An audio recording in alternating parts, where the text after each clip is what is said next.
¿A dónde está papi?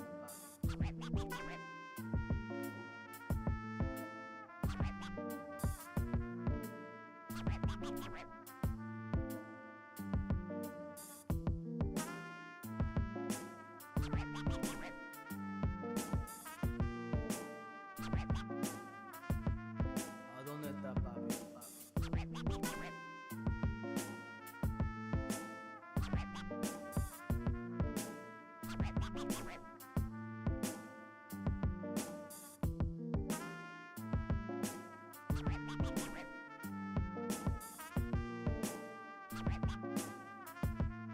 ¿A dónde está papi?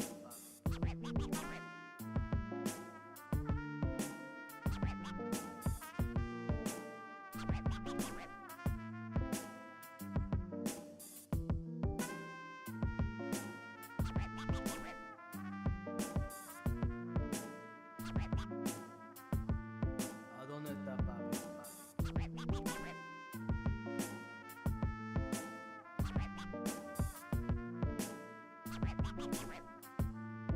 ¿A dónde está papi? ¿A dónde está papi?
Welcome, welcome, welcome to the Tuesday stream. I hope everyone's having an awesome Tuesday. Welcome, everybody. Welcome, Echo Resto Dragon. Alio Yellow King, welcome.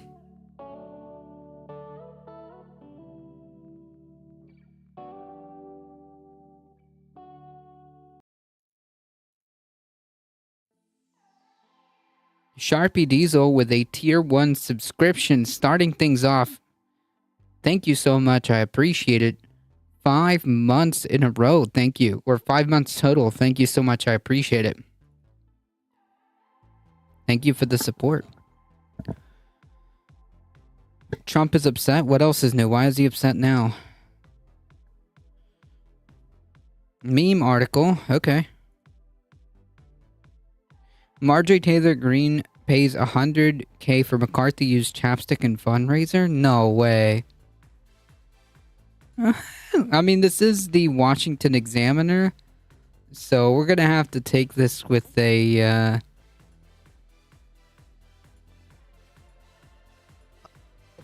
grain of salt, okay?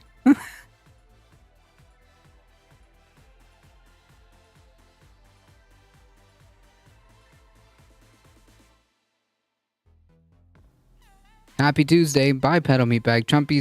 Trump's Happy Meal didn't come with the chalky milky again. That's funny. Not just that site? Gotcha. That's just weird.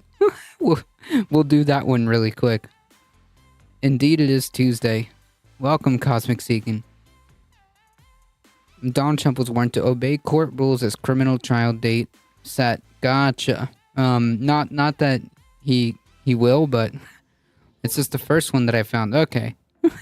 That's so bizarre, but sure. I mean, it's the Republican Party. It's the most bizarre. Definitely on the weird end, but okay. Heard it on Watchlist TYT. Gotcha. Woo. Tired. Donald Trump will face a criminal trial on March 25th of 2024 over charges he falsified business records to conceal money paid to porn star Stormy Daniels. Okay, so trial is March of next year. Oh boy.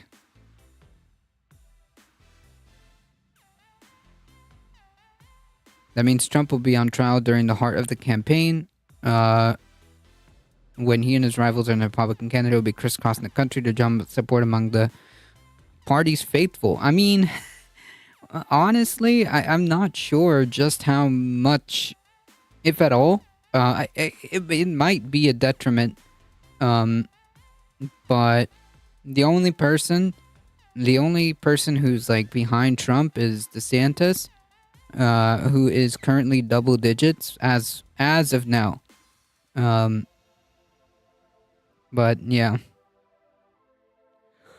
Oh my goodness. I am tired, folks. I'm sorry. It's gonna be like a normal stream today. We gotta keep it on the schedule.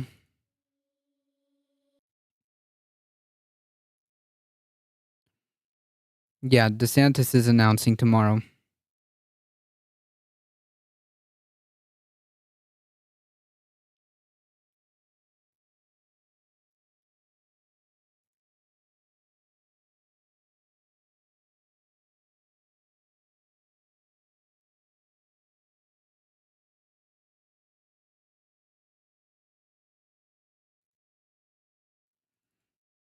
Hey, what happened to my music?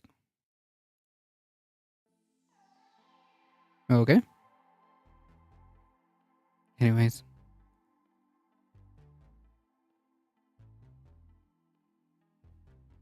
Religious Fruitcake, welcome. Happy Tuesday indeed.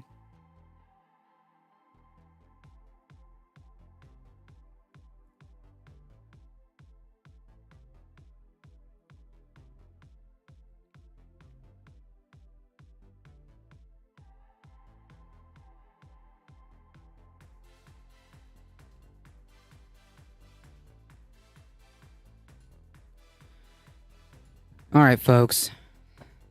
Let's do this one. House Republicans pivoted from debt ceiling talks to on Tuesday to bid on Speaker McCarthy's used chapstick to raise money for the RNC Congressional, the National Republican Congressional Committee. Okay. Marjorie Taylor Greene shelled out $100,000 for the lip balm in a 15-minute auction. I'm honored to be able to donate $100,000 to the NRCC to help Republicans increase our majority in 2024 and defeat the Democrats. Okay.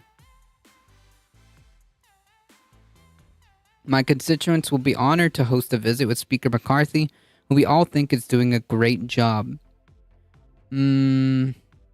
Okay.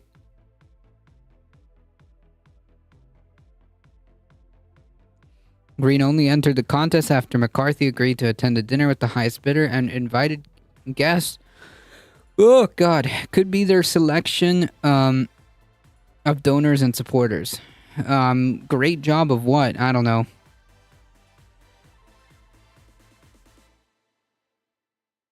Great job of, like, torpedoing the country? Owning the libs? Who knows? The Mayor McCheese, how's it going? 70% price drop. Yeah, I know. Gotta buy these, whatever the heck this is.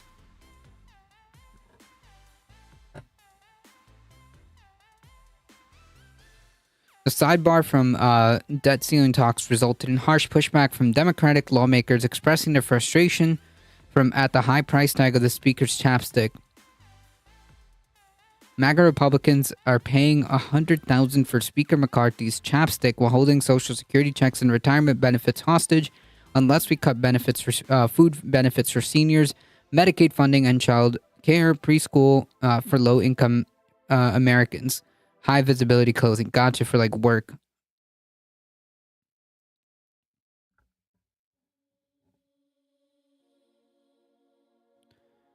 And here she is tweeting 100K. Like, it's kind of really weird to auction a piece of chapstick that was used by the Speaker of the House for 100,000. Like, does this not seem like a weird scam to you?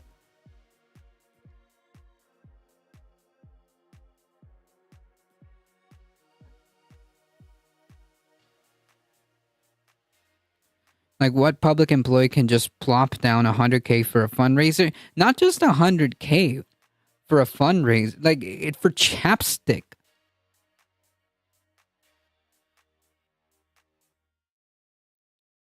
Bad optics at a time when they want to cut out services. Yep.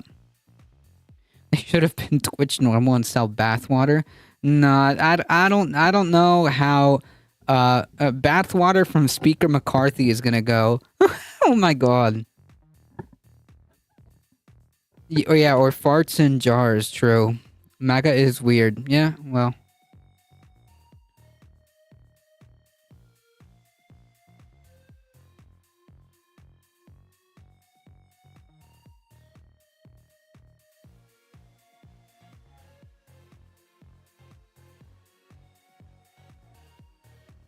But Marjorie Taylor Greene complains she is not paid enough. If she's not paid enough, then she can go work somewhere else, right? Isn't that what they say?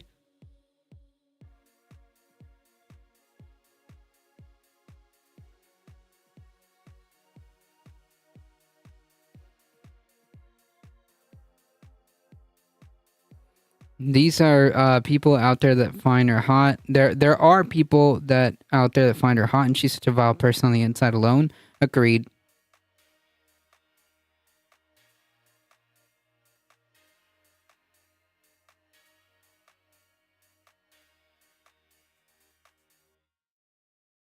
Anyways, weirdest story of the we are on the weirdest timeline, I tell you.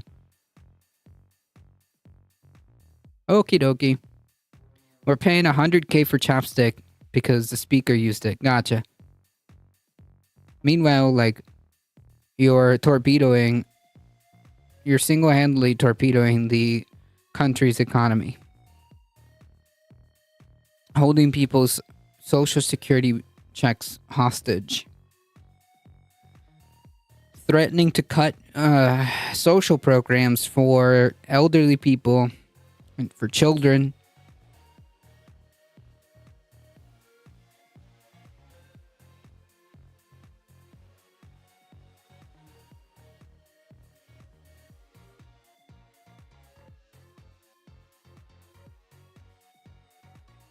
But they, the GOP, tell everyone else what to do does not apply to them. Well, yeah, I mean, conservatism tends to be like that, yeah. I wonder what they would pay for Trump's used toilet paper. Oh, God. Same thing, honestly.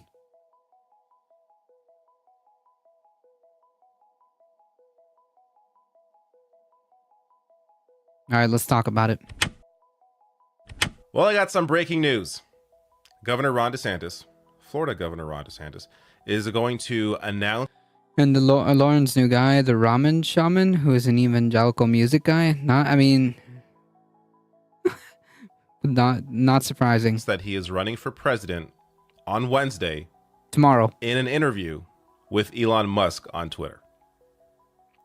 Now, I'm going to try and hold my laughter for when the interview actually takes place, as these are two clowns discussing this presidential bid. Right, keep in mind that, remember, like, for all of, like, the bullshit claims that Elon Musk is some kind of centrist, like, yeah, whatever, dude. It doesn't work. The same thing with, like, Pim Tool's attempt to make people believe that he's some kind of centrist. I believe the technical term here is clown show, but we're going to have to wait and see how much of a clown show it actually is. But this announcement comes from NBC News. Ron DeSantis will launch his presidential bid with Elon Musk. So it's apparently going to be moderated, or the discussion is going to be moderated by David Sachs, who is a tech entrepreneur. He's close associates with Peter Thiel. We're talking about another, libertarian businessman here. Remember when conservatives complained that Twitter was too political? Libertarian. And now you have the guy running Twitter bringing on a presidential candidate to announce his bid. Of course, it's bullshit. Like, the Twitter's too political. Everything is political. Like, yeah, dude. But that's not what you mean. What you mean is that you want your own worldview and nothing else. Jesus. I thought Musk was vice president. He's just endorsing him. That's funny. Hypocrisy is the point for a lot of these people. They do not care. But that same evening, they're also going to release a launch video, and DeSantis will begin visiting several early states after Memorial Day. Now, it's hard to know what to really talk about here. I'm going to get to a hilarious video of Ron DeSantis in a second. But because this, as we've talked about for months, this has been hinted at forever. This idea that, of course, he's going to run because he has to do it now. He's has all this attention. At the same time, understanding that Donald Trump is eating his lunch. And Donald Trump has real charisma. Putting aside all of how terrible Donald Trump is, obviously. He was president for 4 years. We all saw it. But just in terms of what Republican voters, what activates them, they like the guy who throws the most crap. And who does it well. And who can be funny for their kind of humor. Donald Trump is that person. Ron DeSantis has negative charisma. So let me show you. I mean, like, yeah, but also don't underestimate DeSantis, because, like, that dude's incredibly dangerous. So I would just be wary, Woody Red, thank you for the follow. Welcome. I would just be wary, just for precaution's sake. This video I saw put out, this is from Keith Edwards here, writing, maybe the worst retail politician ever. Just brutal to watch. Let's check this out. In fact, you know what? I'll go small, give you a larger image here of how ridiculous this clown is. How are you doing? Good, sir. Wow, look at this. You guys said hi. How are you guys? Good to see you. So what do you got? Go right over here? Yes. Okay. Good on deal. in. Good deal. Thank Wow. Crowded, Wow. huh? Good. Wow. How are you doing? It smells really good, I'll tell you that. So we'll do it, okay. How you doing? Good to see. What's your name? I'm Tim Hampton. Okay. How are you? I'm wonderful. It's great to be up in New Hampshire. What's your name? Okay. You don't ask him how he's doing? Like, well, it's crowded in here. Look, I got social anxiety. Even I'm better than this. I could do a better job than Ron DeSantis is doing right here. This is just, he doesn't have anything. He's just he's so vanilla. How are you guys doing? Stay tuned, man. Stay tuned. I can't do it. He's really trying to be a normal person, and it's just not working out for him. But look, maybe he will learn on the job. Maybe he will learn during his campaign how to... Maybe. Maybe. Again, 2024, I don't see DeSantis I don't see DeSantis winning the primary. So it becomes much more concerning once we move past 2024. We'll have this conversation again in 2028, I'm sure. Yesterday, Dinesh interviewed Ron. Ron actually says laws and Trump has big legal damage, but Trump has loyalty, not as much as 2015. Yeah, but he has enough to carry him through the primary. He has enough to carry him through the primary, and we'll see how the general plays out. But Trump definitely has enough to carry him. The people don't care. They just literally do not care about his legal problems.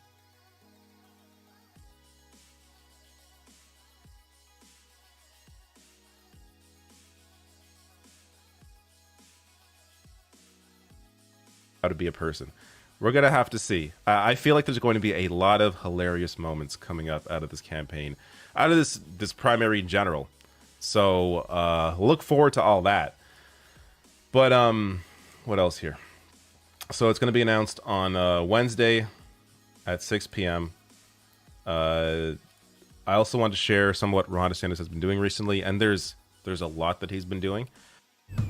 Yep. Whoa. Here are just a couple of examples. The Simulacra, how's it going? I'd argue Trump has more support from Republican primary voters and in 2015, but less than regular people. Yes. Yes, I would agree with that assessment. This is how democracy dies, to the thunderous applause. To a thunderous applause. Yes. Yes. I mean, like, there's still video out there of, by the way, like, I know that, like, people, like, the news cycle and the social media cycle is so fast because, like, by the time one thing gets out of the cycle, there's, like, 10,000 other things that have already passed. But, like, Marjorie Taylor Greene, a elected representative who is still in Congress, has said that if she would have organized the insurrection with Steve Bannon, they would have won and they would have brought more guns, or they would have brought guns even though there was weapons already there. But yeah, they would have won. And people cheered that. So, yeah.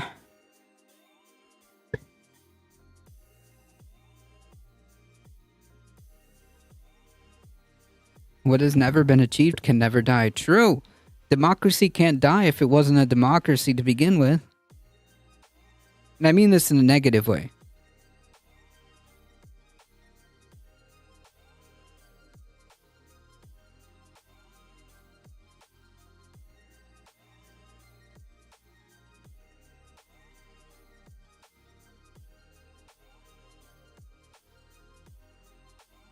Penguin Random House and in the sense that, like, when people say, oh, this is not a democracy, they usually mean it in a sense that, like, and that's a good thing. Meanwhile, when I say, yeah, when I say that yes, this is not a democracy, meaning that it should be. The parents sue Should be school more district democratic. over book bans. So there have been a number of books that have been banned from schools, as NBC News writes here in its latest annual book censorship report. The American Library Association documented 1,269 challenges to more than 2,500 books last year, the highest number of attempted book bans since it began tracking such efforts in 2001. Of the 13 books that made its list of most challenged books last year, 7 titles, including 3 of the top 4, were challenged for having LGBTQ content. It found. So that has been the focus of these book bans, is on race, books discussing race, and LGBTQ content. Another example of what he's been doing, I covered this, or I should say the Leftist Mafia covered this on the podcast last week that I clipped out. DeSantis signs bill to allow state to take trans kids away from their families. Which sounds, like reading this, it sounds, no, this hyperbole, right? This sounds ridiculous. But you read through the bill, and that's what it states. In addition to that, and again, I covered this before, so I'm not going to go over all the same stuff again, but I'll link to that video below here. But it also, access to gender-affirming care for adults will be severely restricted under the bill as well. So only physicians, not health experts like nurse practitioners or physician's assistants, would be allowed to perform gender-affirming care. Also, like, you know, this whole thing started with, like, remember, these conservatives were supposedly only concerned about kids, right? Supposedly conservatives were only concerned about kids, but now they're moving into we're just gonna like make it as impossible as we can to make decisions about your body, about your identity.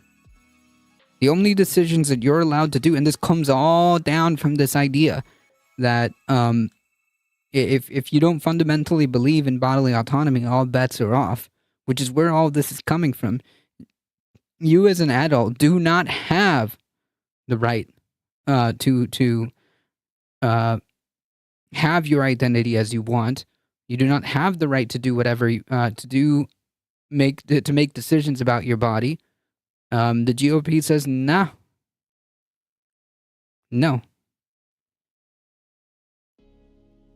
This faux moral outrage about the kids was only just, first of all, they don't care about kids, and it was just a launching point before they start legislating things that you can do as an adult to your body. You can't make decisions about your life without the GOP because they're inherently authoritarian, because they don't believe in this idea of bodily autonomy.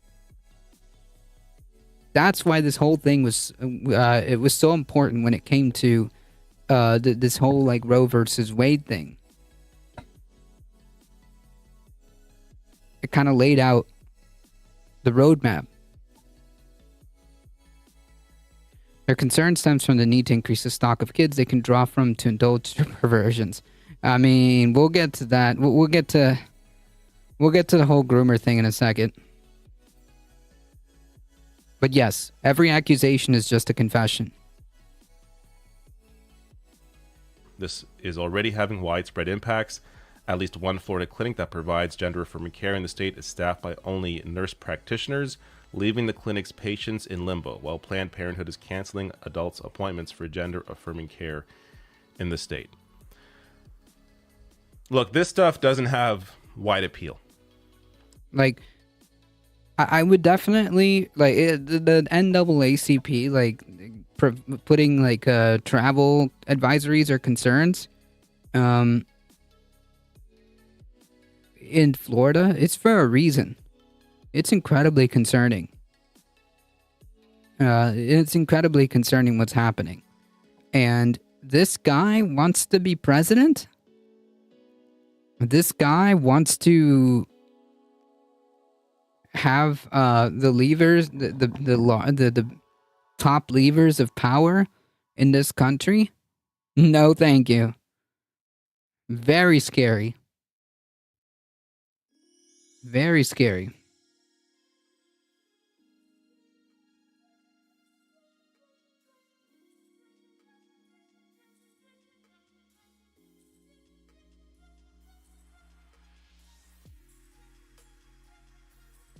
there's a recent polling, I believe from YouGov, Yahoo News, about what people care about, what people in Florida.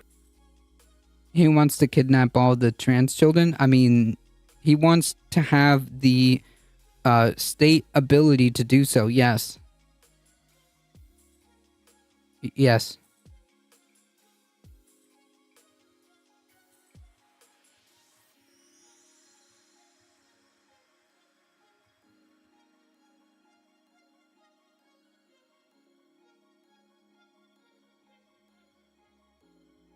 Essentially, like what it is a roadmap for being able to fudge with parental parental control or whatever.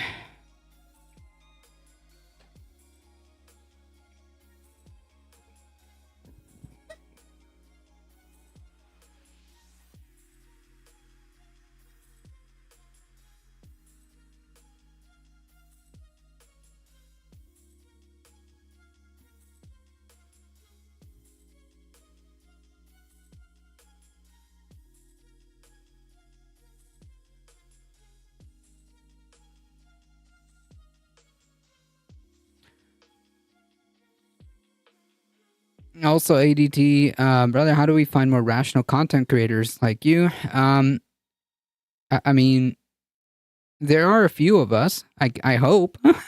I hope there's a few of us. People outside Florida have to agree to not vote for DeSantis and not support his methods. But the problem is, he represents the GOP. He is part of that. And they like this. They're okay with this. The GOP wants his methods or his ability to pass laws, and they definitely agree with his viewpoints.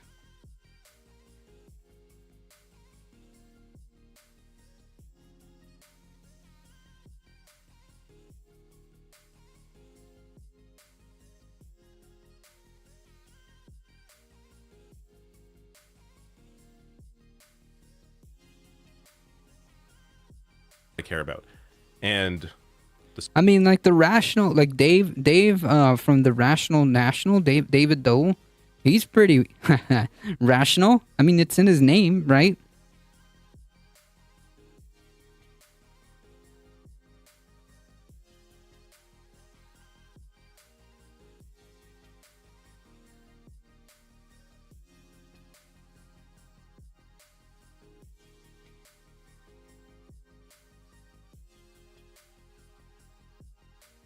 so-called wokeness is low on the list compared to, actual issues like the cost of living.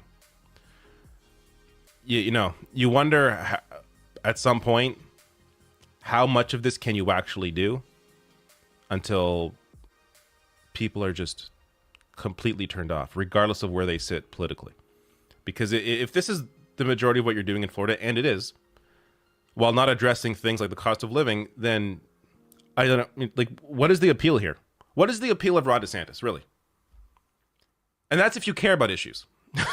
Republican primary voters. Well, the appeal to Ron DeSantis in terms of like how Republicans view him are that he's effective at doing the legislation, I remember when he called into MR years ago and Michael told him, I don't want to debate a libertarian called the Rational National. Call back when Sam's here and hung up on him. No. They thought David Dole was a libertarian.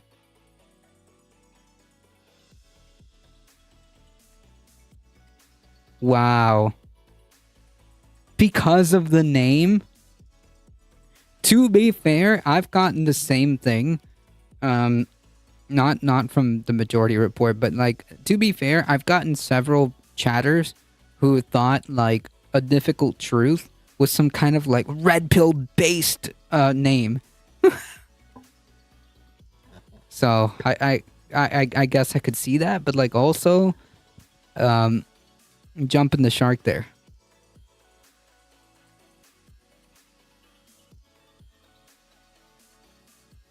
the legislation they're passing literally allows the most out of state control, hyper-partisan, conservative Christian nationalists to control what is socially acceptable for the rest of the state. It's disgusting. Yep. A difficult truth hits hard. It's a really baller name. Thank you. I appreciate it. But yeah, I how do you get like libertarianism from like the rational? Is it like some, because like libertarians like to put on this like faux intellectual like ability to like be objective. I mean, it's literally in their ideology, supposedly, but they're anything but. And right, yes, exactly. Libertarian atheists consider themselves the king of rationality. Right, and I guess like rational national kind of gave that vibe, because like, you know, libertarians end up being just yeah. Add to that the national. Okay, yeah. We're reaching the same we're reaching the same conclusions here. I see.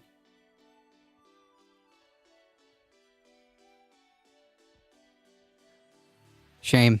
That could have been. Has he tried to call into the majority report again? Maybe, because I can't remember. I know Lance from the Surfs calls in from time to time.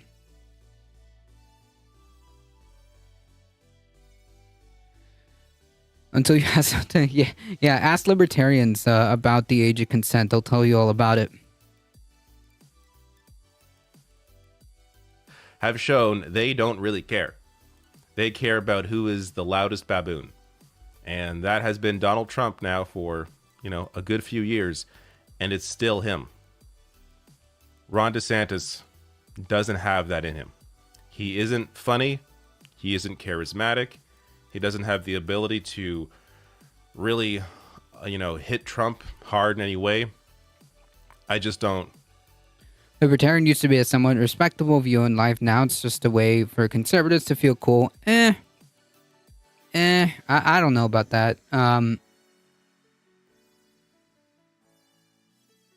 Libertarian used to be more like, libertarian was a left-wing kind of deal that now has been toxic, has been tainted. But whatever. Libertarians usually mean that they aren't openly homophobic and don't want tax, but everything else is the same as conservatives. Right, but in the end, like, they'll still vote for conservatives who are homophobic. So they'll still vote for them. So they don't actually give a shit about that. It's like, the libertarians claim to be a little bit more lenient than conservatives, but end up just voting for the same policies.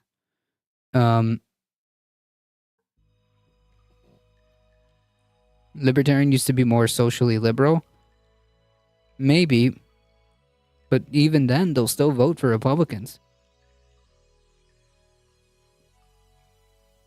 They define liberty as private property rights. Exactly. Yes.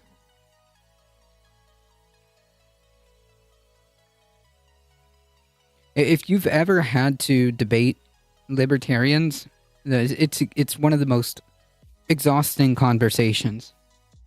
Because it's like speaking to a child. If you have ever had a debate with a libertarian, it's probably one of the most exhausting things you could have. It's literally like debating a child. Hey, James from the internet, rating with a party of 104. Thank you so much. I appreciate it. In the words of James from the internet, mellow greetings, everybody. Welcome, Hildebeest, Dory, Matthew. Thank you so much. I appreciate it. Globus, hey, welcome.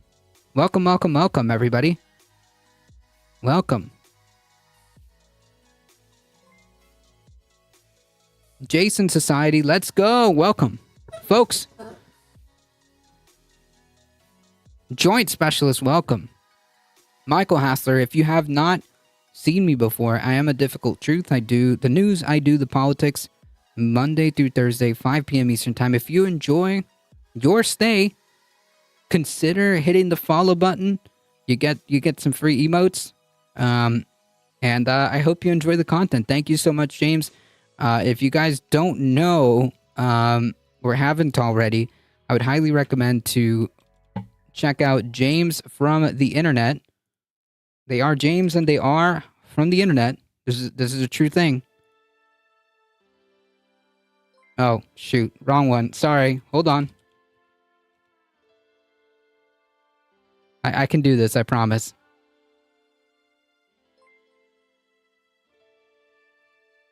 Cheers. Thank you so much. Welcome, everybody. Welcome to the new followers. Blue Dorkfish. Princess Kimberly, thank you so much. I appreciate it. Adric 1312. Ha. Thank you. Yes, and refresh. Welcome, everybody. I think I said hello to you, Echo Resto Dragon.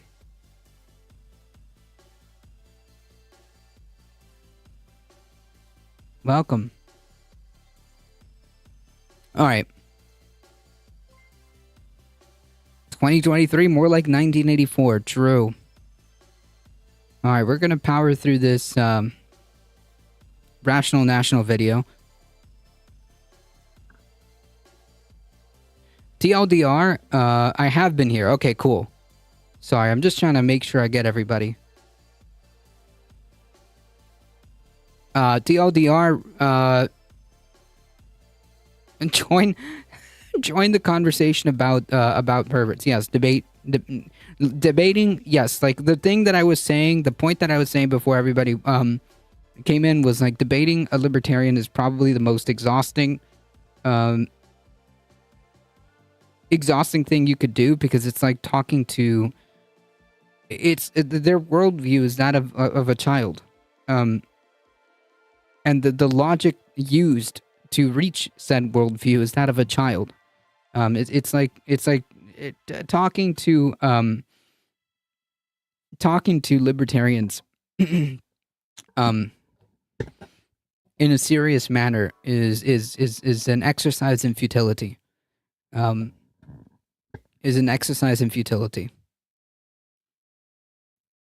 Anyways, TLDR, Ron DeSantis is set to make his announcement for president tomorrow, so that's what this video is about.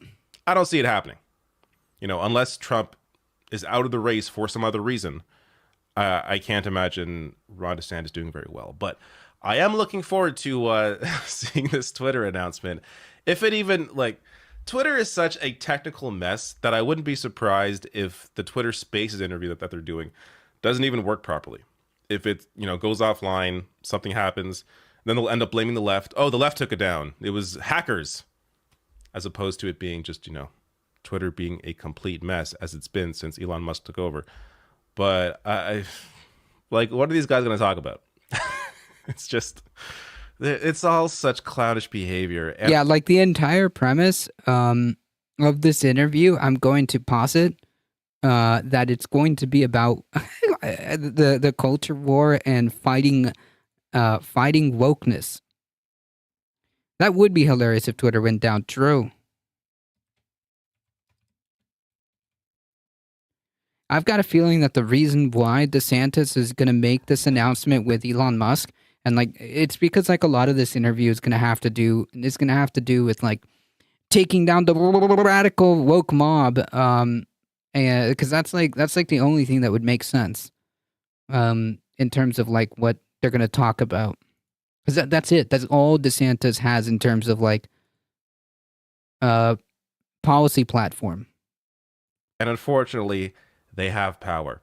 They have a platform. So there is it's impact a big platform. there. It's important to acknowledge that, it's, while it may be humorous, at least to me, at least aspects of it, the reality is both of them have done terrible things in terms of DeSantis and Elon Musk. Elon Musk on a more, attempt to change discussions around cultural issues, whereas DeSantis through actual policies. But I don't know. Let's wait and see what happens on Wednesday. I assume I'll be covering it if, something comes out of that. But until then, it's... Yeah, it's also going to happen like midstream. It's also going to happen like midstream, so we might be able to catch some of it depending on how that works out. Yeah, like we can take like a quick peek, but my guess is that it's going to be like two things are at play here. Like Twitter's massive platform, supposedly. That's the reason why, I guess. Yeah, the clown fiesta, the circus. Exactly 24 hours from now. Correct. We can take a peek. Like two things are at play here. The fact that like Twitter is a massive platform. The fact that like Elon owns Twitter, so I'm sure that he's going to throttle that interview. I'm sure, to get as many eyeballs on that. So I'm sure DeSantis is going to use that to its benefit, and to lay out, I guess, the new front against the radical wokeness, left, Marxist, whatever. A war that's going to happen and destroy America or something. I don't know. Like that's pretty much what I think. I don't need to clean any more vomit from my keyboard. Oh man, it'll just be for a second, all right? Just to confirm whether or not my guess was right. All right? I promise. Maybe.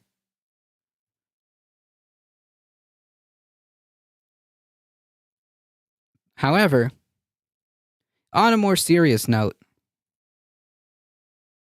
why did this pause? On a more serious note, that like now that we're like basically sure that DeSantis is going to run, reminder of what happens when a conservative wins power.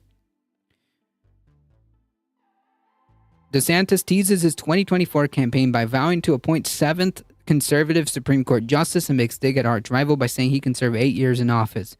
Ron DeSantis has teased the prospect of appointing a 7th conservative Supreme Court justice if he wins the presidency, and has made digs at Donald Trump by highlighting how he could spend 8 years in the White House. Which, by the way, the pathway to that, although slim, it is possible, which is freaking scary. 8 years of DeSantis? No, thank you. DeSantis was speaking on Monday at National Religious Broadcaster Convention. Jesus. Held in Orlando, and said 2024 was an election that could determine the makeup of the Supreme Court for the next 25 years. Pay attention, because if he's making a note of this, it fucking matters. If he's making a note of this, that kind of gives away what the game plan is here, right? The 44-year-old Florida governor, expected to announce his candidacy this week, tomorrow, noted indirectly that he intended to serve for two four-term years. In other words, 2 terms, 4 years each. Trump, having already served one, can only serve one more. DeSantis told the crowd that 4 of the Supreme Court justices may retire in the next 8 years: Clarence Thomas, Samuel Alito, Justice Roberts, and Sonia Sotomayor. If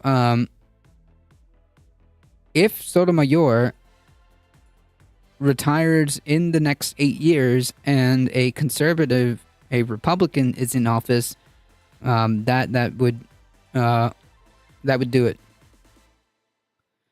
Only one-term presidents, let's keep voting them out. All but Sotomayor are conservative-leaning, although Roberts is regarded as a centrist. Okay. DeSantis would intend to replace all with conservative, further strengthening the court's 6-3 conservative majority.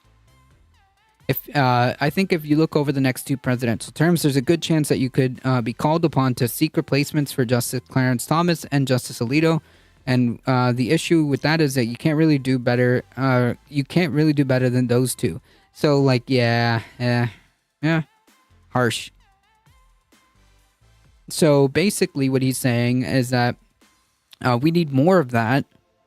Never mind, like, the entire corruption scandal going on here. But we need more of that. If you replace a Clarence Thomas with somebody like a Roberts or someone like that, you're actually going to see the court move to the left. Yes, known left sympathizer John Roberts. Okay, and you can't do that. No, of course not. Replacing Thomas or Alito with some 45-year-old would also extend the conservative majority for decades. True. Also a scary thought. So it's possible that in those 8 years, we have an opportunity to fortify Justice Alito and Thomas as well as and actually make improvements with those others. And if you were able to do that, you would have a 7-2 conservative majority on the court that would last a quarter century. Like, here's the game plan, folks. That is freaking scary. Which the audience erupted in applause at DeSantis' proclamation. Which let's harken back to Anna K's comment. Democracy. This is how democracy dies, to a thunderous applause.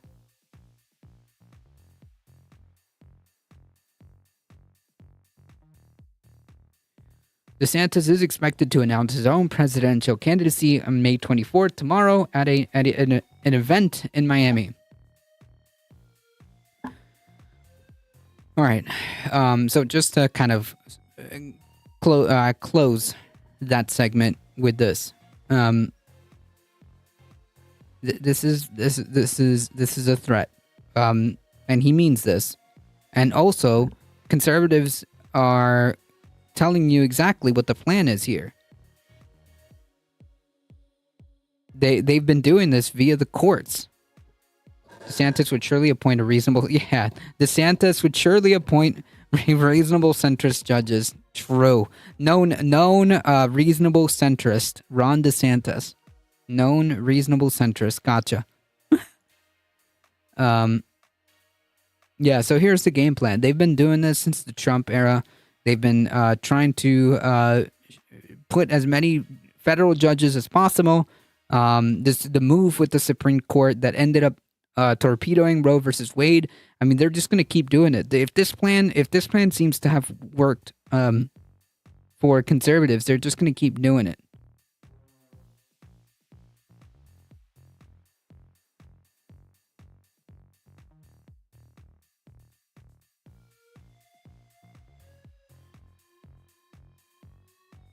Speaking of which, all right, let's switch gears really quick. Kari Lake's last election loss claim has been dismissed by Arizona judge. Yep, that's right. Remember 49 state landslide Tim Pool, who was tweeting about like all these cases that Kari Lake has been bringing about and has been wrong every step of the way? Yeah. I wonder if he's going to retract that, and I wonder if he's going to tweet out that her final case has been dismissed.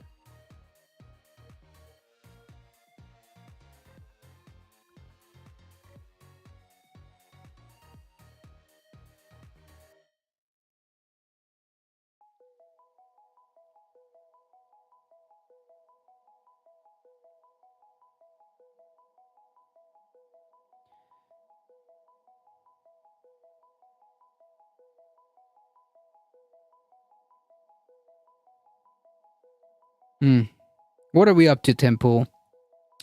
I see. Very normal stuff. Very normal stuff.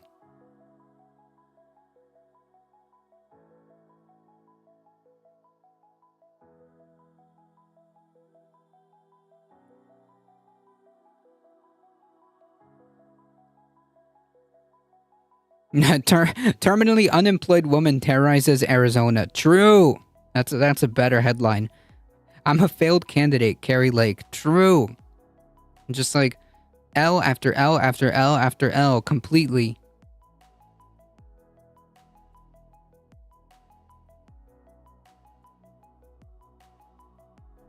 A judge on Monday dismissed the only remaining legal case, remaining legal claim in Republican Kari Lake's challenge of her loss in last year's Arizona governor, affirming the election of Democrat Katie Hobbs. More else than a Welsh city. Oof. A difficult true. Maricopa County Superior Court Judge Peter A. Thompson said Lake failed to prove her claim that Maricopa County did not verify signatures on mail ballots as required by law. And like conservatives made a big deal about this, and it was all bullshit. Like, never mind like the fact that this is all bullshit, but it's the reason why they're doing it that is incredibly disturbing, because they know that this is one of the last plays that they have And since Donald Trump has been doing this since the 2020 election, priming the pump, basically saying that any election that we don't win is rigged, now we have this. And this is basically the new normal. Republican loses election because they're unpopular. They're unpopular. And now we're going to waste everybody's time with these frivolous lawsuits. Lake was one among the most vocal of last year. Yeah, and the reason, sorry, I got a little distracted. The reason why they're doing this is because they know and they want to keep hitting at the cracks of whatever semblance of democratic, whatever thin veneer of democratic systems that we may have. They want to do away with that. The Republican Party is fundamentally incompatible with democracy. They tell you themselves. We had that quote from the state representative, I think it was Missouri, that said that the reason why we shouldn't do a national popular vote is because it would strengthen the. This is a state representative saying that strengthening the national or making a national popular vote would strengthen the individual vote, which is more democratic, and we can't have that because it's not good. I mean, they're telling you pretty straightforward. It can't get any more explicit than that. It can't get any more explicit than, like, yeah, should we have a national popular vote? It would strengthen the individual vote, and we can't have that because that's more closer to that's closer to democracy, and that's not good. So yeah, they bemoan the idea of democracy, so they're using tactics like this to put in as many cracks in it as possible. While most election deniers around the country conceded after losing their races in November, Lake did not. She touted her legal battle in fundraising appeals and speeches around the country. Lake did not immediately comment on the ruling. She filed a suit after losing to Hobbs by about 17,000 votes, asking the court to install her as governor or order a new election. Thompson dismissed the case, but the Arizona Supreme Court revived the claim that challenges how signature verification procedures were used on early ballots in Maricopa County, home to more than 60% of the state's voters. County officials have defended the signature verification efforts and say that they have nothing to hide. Lake's signature verification claim was the subject of a 3-day trial. Her lawyers argued that there was evidence that lower-level screeners who found inconsistencies in signatures ran them up against the chain of command where they were neglected by higher-level verifiers. Lake's attorney also argued that 274,000 signatures were compared in under 2 seconds each, but Thompson's ruling ruled that the timing was irrelevant. No such baseline appears in Section 550. Thompson wrote in the ruling obtained by CBS affiliate KPHOTB, not 1 second, not 3 seconds, not 6 seconds, not standards. No standards appear in the plain text of the statute. Oh, look, we have a visitor. Hello, Kat.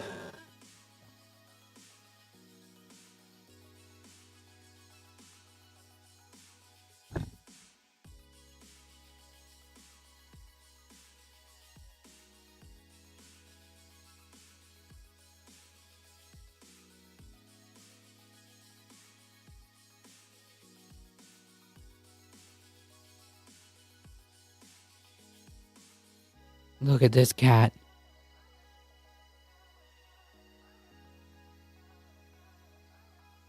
Say hello.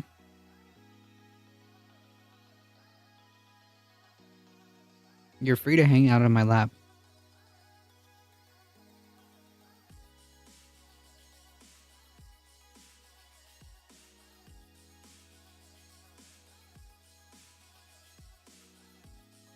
All right. We've got the cat on the lap, so now we're ready to proceed.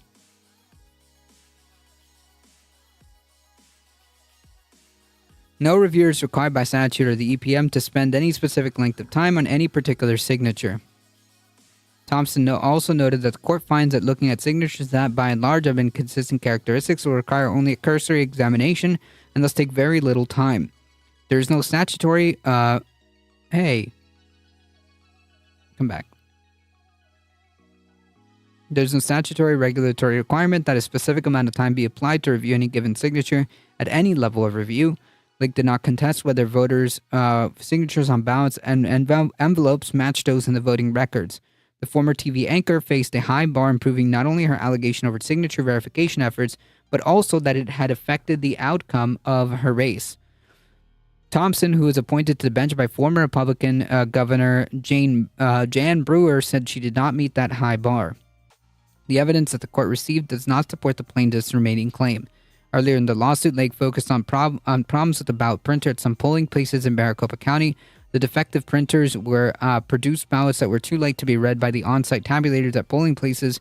Lines were backed up in some areas amid the confusion. Lake alleged the ballot printer problem was the result of intentional misconduct, which of course there was no evidence for that. It is quite it is quite possible that a printer just failed, because it can happen. But of course, all that was corrected and resolved. So at the end of the day, the election ran fine, and the winner was the Democratic candidate. Full stop. That's it.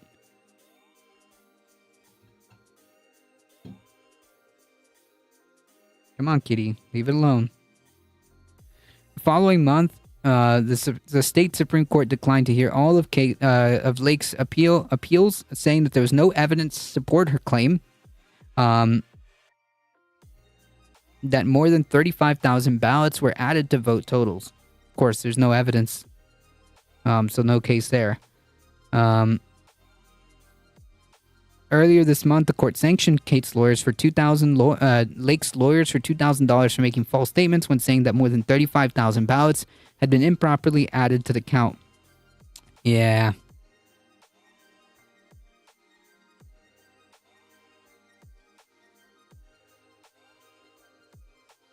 All right.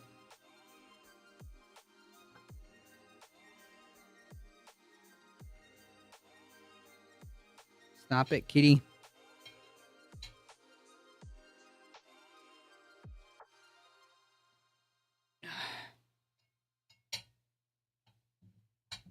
Hold on, folks. Exhibit A, vibes, Your Honor.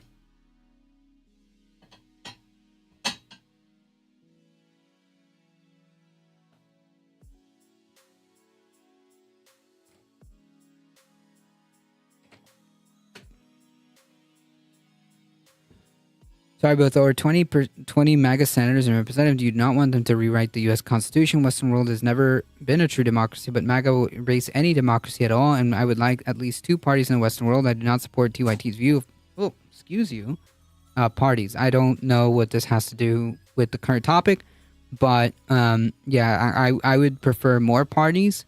I would prefer a better system than the one that we have now.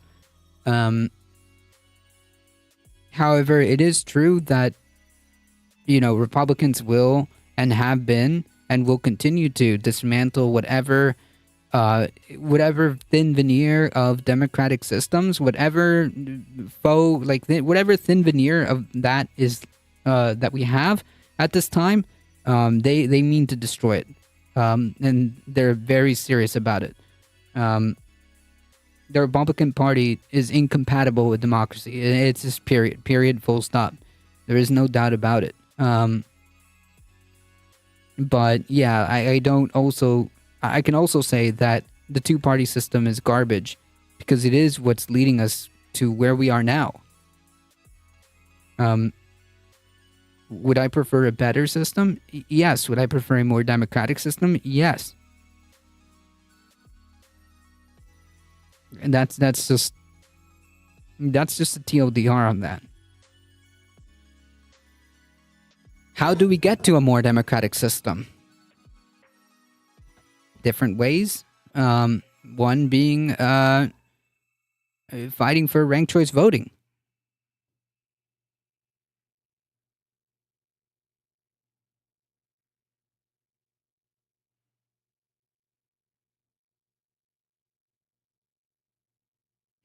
What is to be done?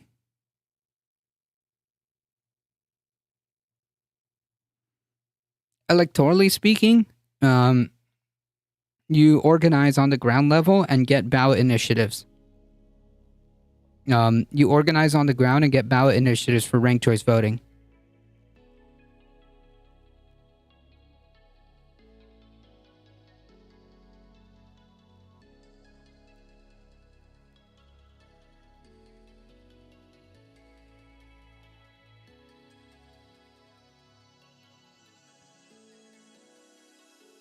What is to be done is a book by Lenin. Gotcha. That's not to say it isn't perfect, but we do have to vote out Republicans. Well, yeah, MAGA, these are Republicans. Then the chance will be much better.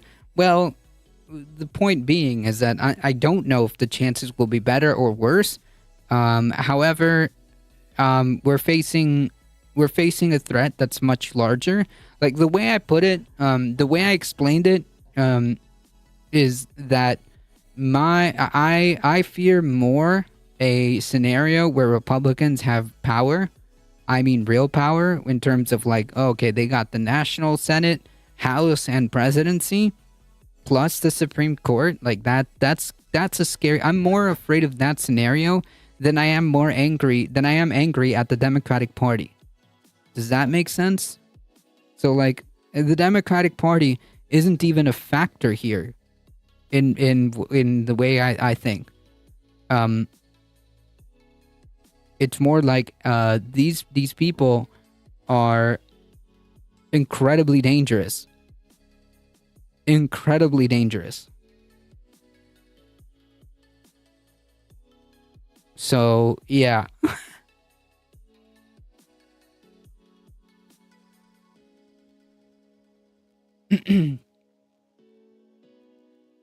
All right.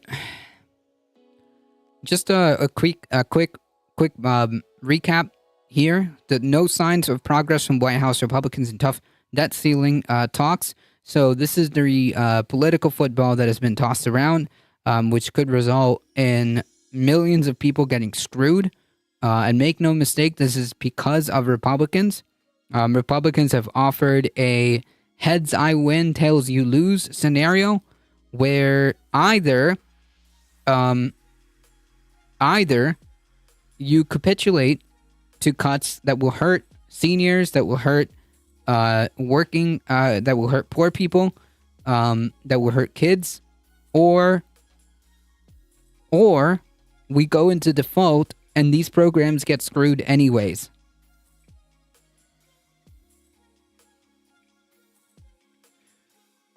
The Republican Party is an active threat that needs to be excised. Then we can deal with the Democrats. If only someone had foreseen this and called for raising the debt ceiling during the lame duck session. If only! If only.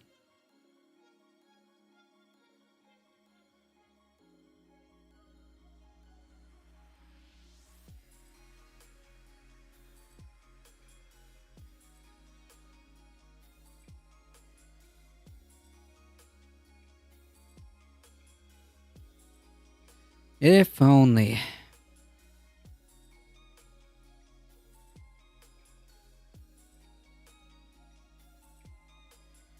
So we have, what, 7 days for these people to get their act together? Otherwise, like, millions of Americans will get screwed, and it will be the Republicans' fault. We'll keep tabs on that and see what the status is in 7 days. But yeah.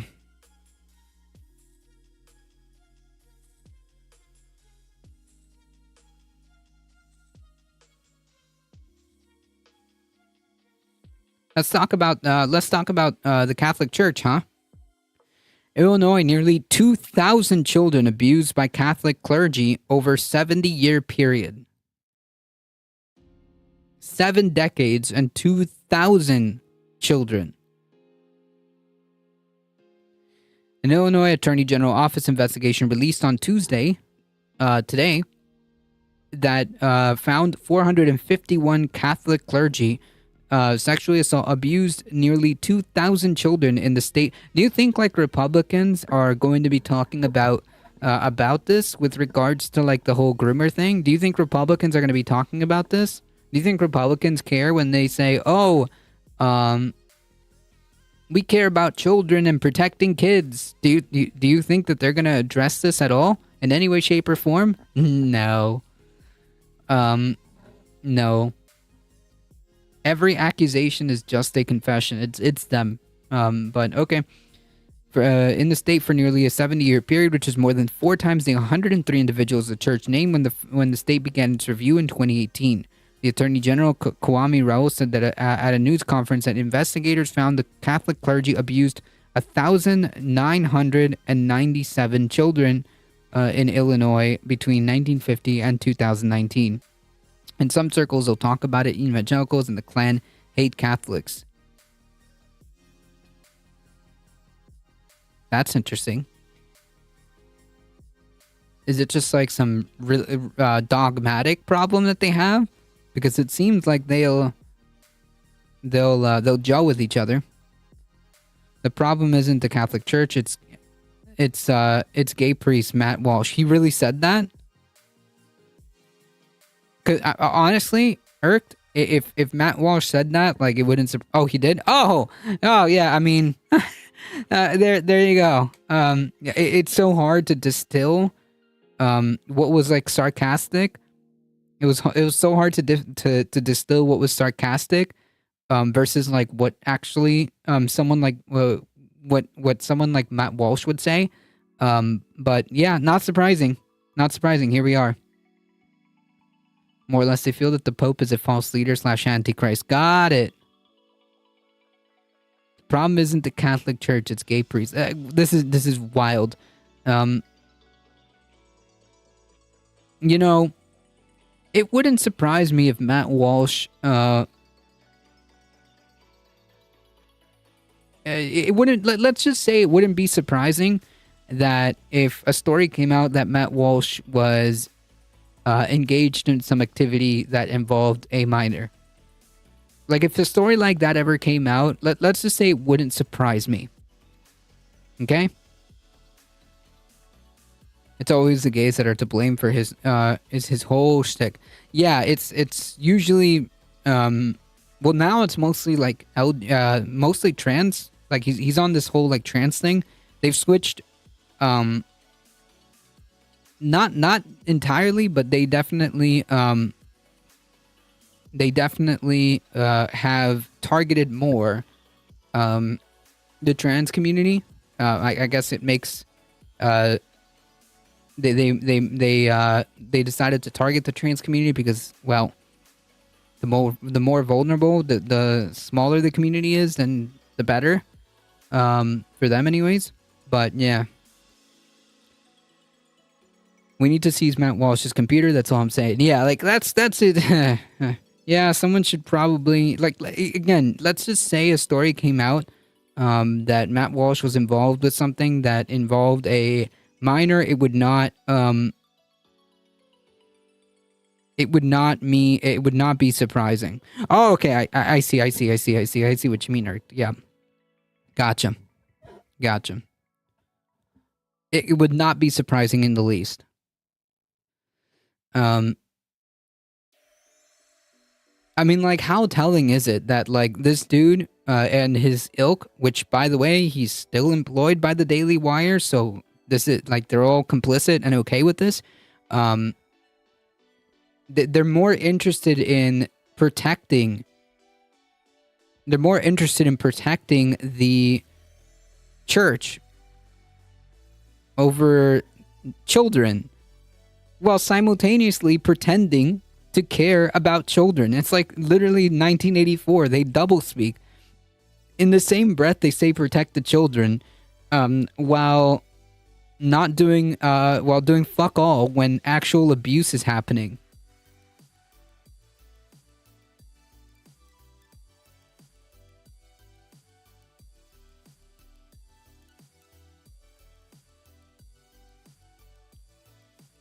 It is, quote, "It is my hope that this report will shine light both on those who violated their positions of power and trust to abuse innocent children and on the men in church leadership who covered up that abuse," Rao said, crediting the accusers for making the review possible. Quote, these perpetrators may never be held accountable in a court of law, but by naming them here, the intention is to provide a public accountability and a measure of healing to survivors who have long suffered in silence. Damn, and like nothing is even gonna happen to these people. Wow. The lengthy report describes Illinois church leaders as woefully slow to acknowledge the extent of the abuse. It also accuses them of frequently dragging their feet to confront accused clergy and of failing to warn parishioners about possible abusers in their midst, sometimes even decades after allegations emerge about a clergy member, all of which echoes known facts about other dioceses, I don't know, whatever, in the U.S. The review began in 2018 under Raoul's predecessor, Lisa Madigan, who released a blistering report as she prepared to leave office. Raoul committed to continuing this investigation and reported on Tuesday that 25 staff members reviewed over 100,000 pages of DOCs. Gotcha. Diocese. Okay. We'll do it this way. Diocese of diocesan documents. Nailed it. Got it. There we go. Cool. Documents and engaged in more than 600 confidential interactions with contacts. Among those cited in the report are accusers who contemplated suicide after being abused and who turned to drugs or alcohol in a bid to cope with anxiety and feeling of unworthiness. Survivors spoke of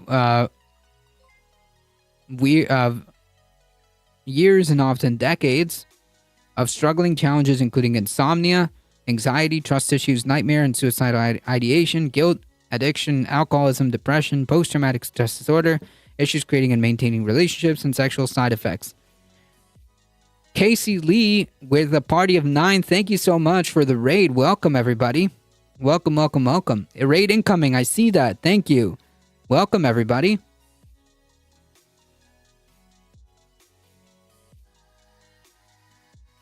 Game Boy 64. I never expected seeing you. Welcome.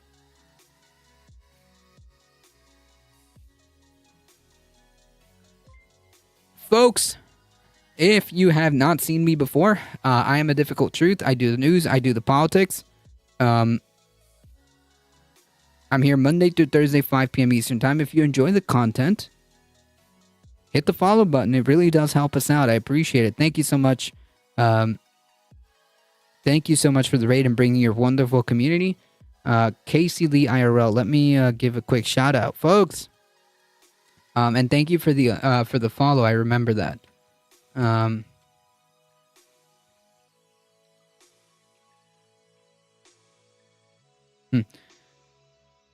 PTS Salty, welcome. I be respectful. I trust you adhere to this. Yeah. It's not hard.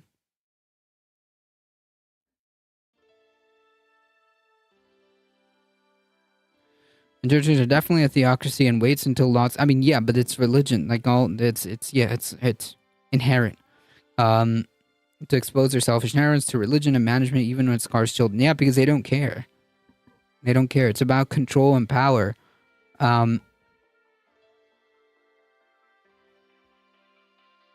inherently authoritarian, which inherently leads to exploitation.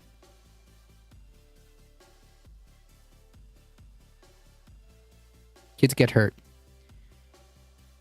Thank you so much. I appreciate the raid. Wow, we got back-to-back raids. Thank you guys so much. I appreciate it.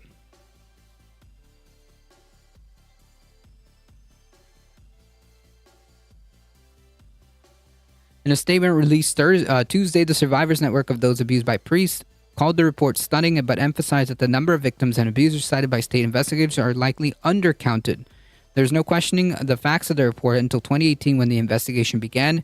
Hierarchs in every Illinois diocese kept known abusers under wraps, declined to include them on their accused list, and refused to acknowledge the truth that survivors of abuse who came forward to make a report shared with them.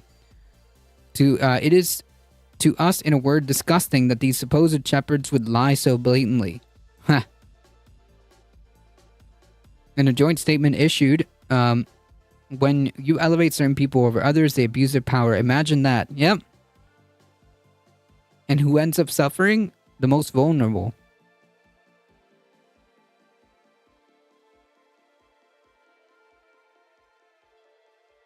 Hello, cat. You gonna come back up here? No? Come on, kitty cat.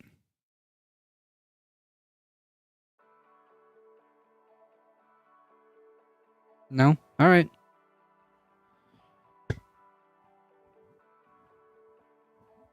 In a joint statement issued on Friday, ahead of Rose's announcement, the state Catholics diocese released summaries of their current process following an accusation of abuse and said the Attorney General's review prompted a review of their policies and unspecified changes. Whatever. It doesn't mean, like, oh, hello. Come here.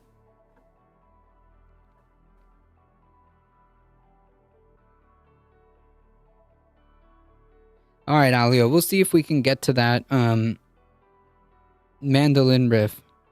Yeah, I know, I spelled it wrong. We'll see if I can get to that by the end of the stream.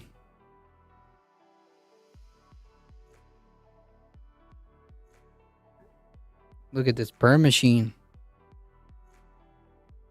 Purr machine.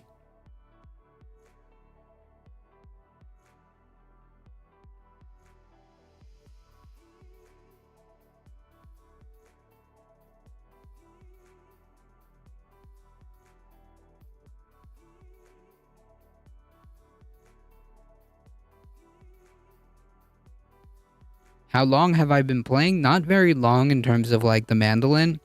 Guitar I've been playing since a kid. But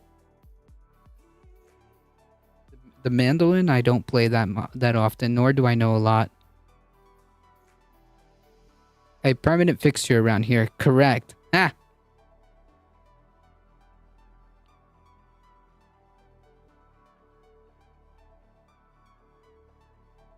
I guess I'm just gonna have to do the news, with the cat swishing her tail on my face. Hello.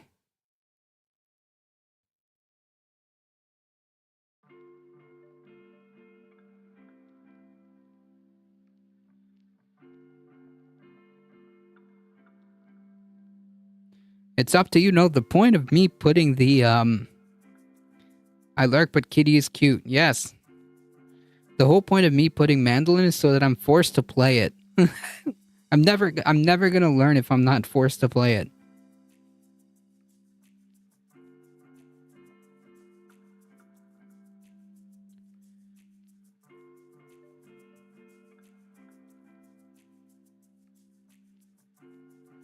Alright, cat. Either you're gonna have to chill, or...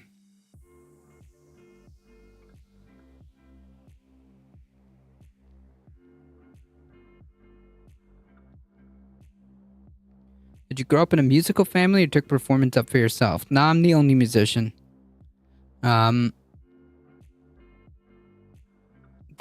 was it you who made that? The kitty emote? Somebody here made it. Was it you? You're the one that made the kitty emote, didn't you? Pretty sure one of you did. No. Somebody did. Not I? Okay. Well, somebody in the community made the kitty emote. One of the kitty emotes. Actually, both kitty emotes were done from different people from the community. But yeah. There she is. In all her glory. Alright, cat. I gotta finish the news. Go on. Either chill on my lap or go on your beanbag chair.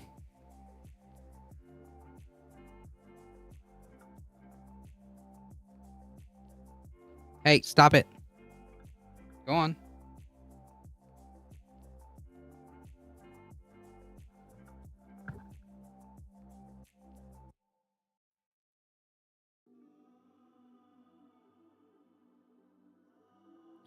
Similar to my brother, none of us are musical, but he's super talented. Well, I'm not super talented, but I'll make do. What do you play? Originally, guitar.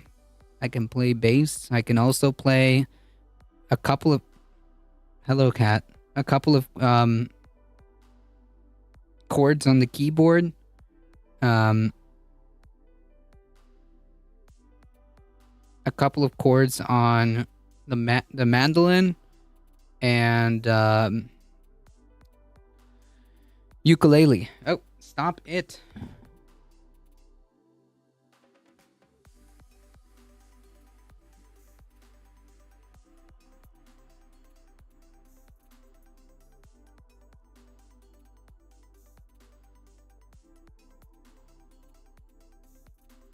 Okay.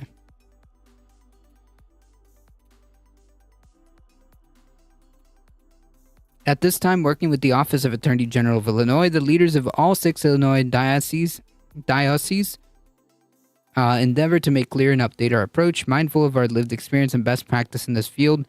The Archbishop of Chicago, Blaise Cupich, said in a statement, "Yeah, I don't care what these people have to say. Our common goals in doing so are to ensure we offer pastoral support to those affected."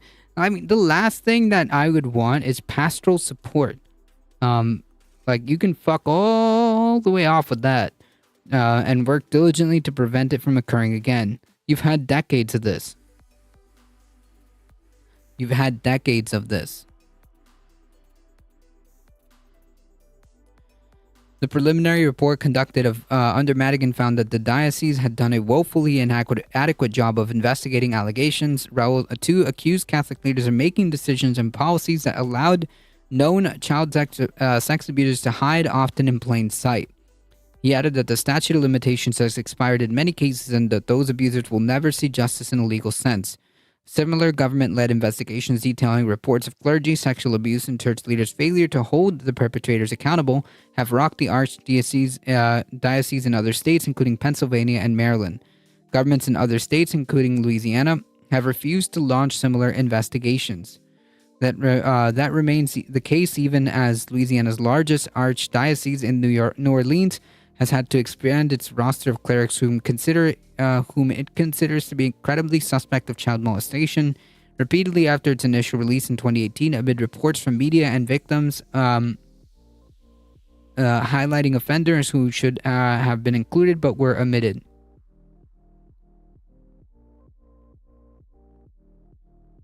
Can I help you, Kat? Excuse you. The statute of limitations, does that apply to rape? I think so. I believe so. The Archdiocese filed for bankruptcy protection in 2020, putting an indefinite halt to abuse-related litigation against New Orleans Church and minimizing the chances of embarrassing disclosures about its handling of clerical predators. In its statement on Tuesday, SNAP also called the other Attorney General and prosecutors to initiate similar investigations of Catholic dioceses under their authority. The Catholic Conference of Illinois says 3.5 million Catholics make up approximately 27% of Illinois' total population.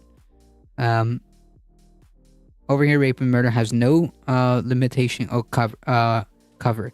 Gotcha. Yeah, I think these cases do in here in the States.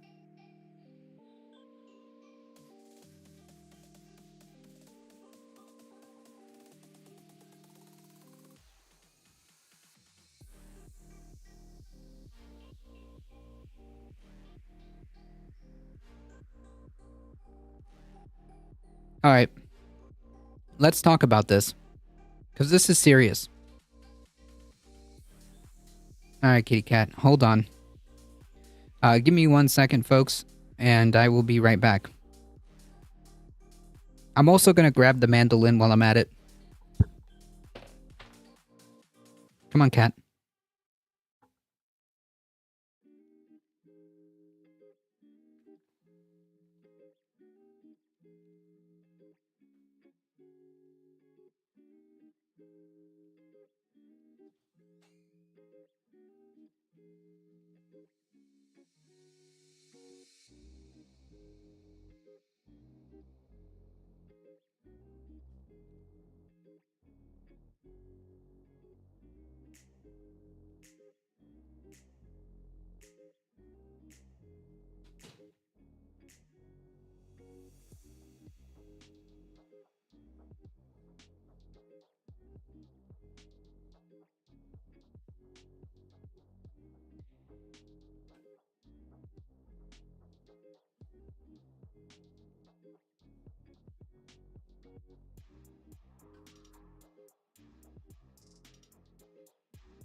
Supposedly because it's hard to get evidence from 10 to 15 years. Who knows? Limitations on statutes are good. Don't get me wrong. I think in certain cases, yes, but in certain cases, no.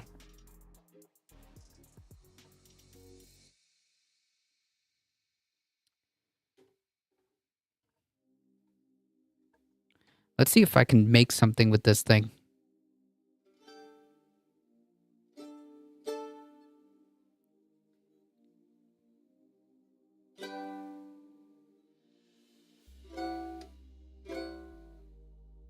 Forgot how to make chords with this damn thing.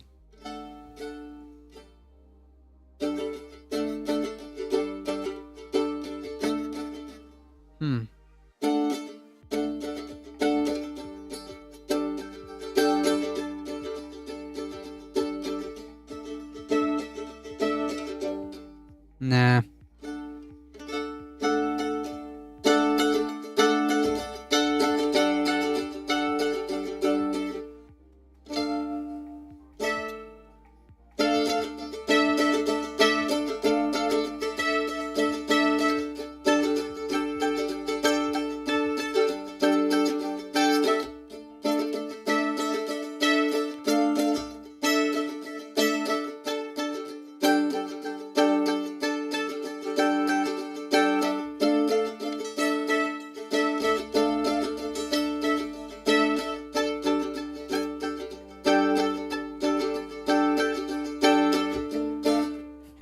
Toss a coin to your singer. I got that reference.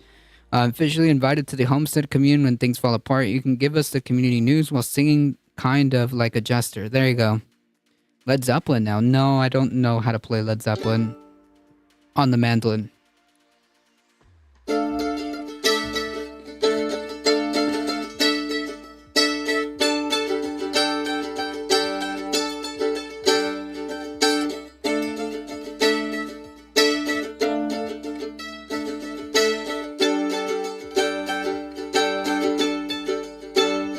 Okay, well that's the start of something. How about that? I'm getting a little bit more confident with that.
Ha!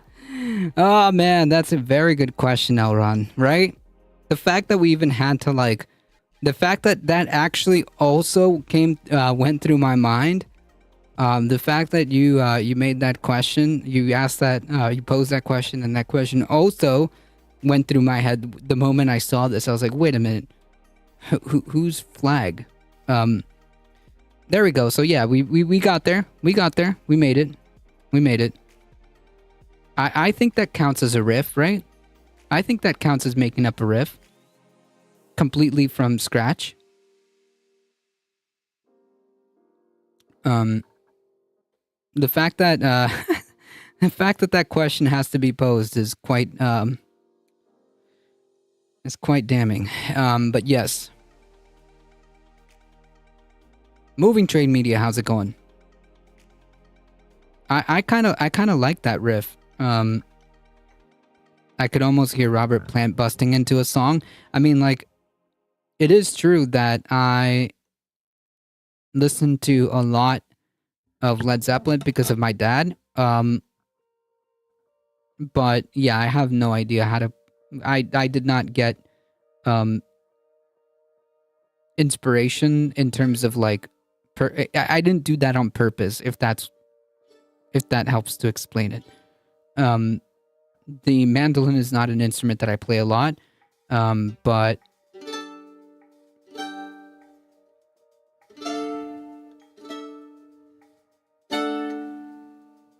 it's very Led Zeppelin. Well, I mean, if it works, it works, right?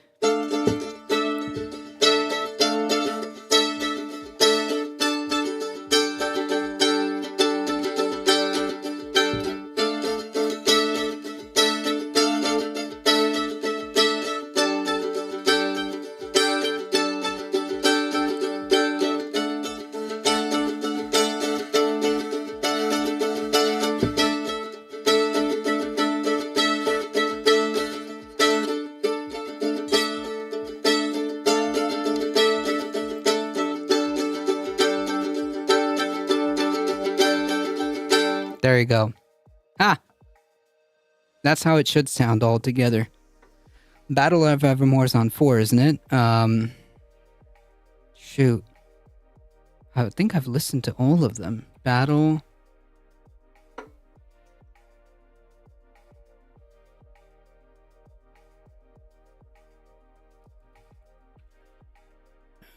Yeah, this was,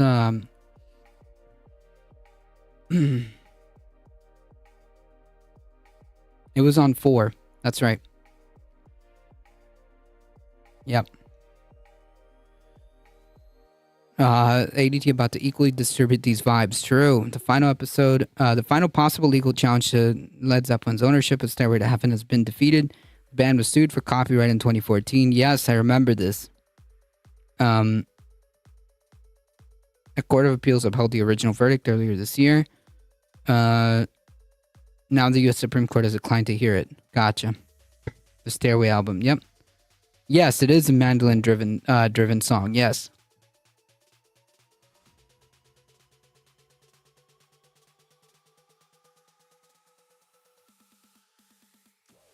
I would be more than happy to be the bard of the commune.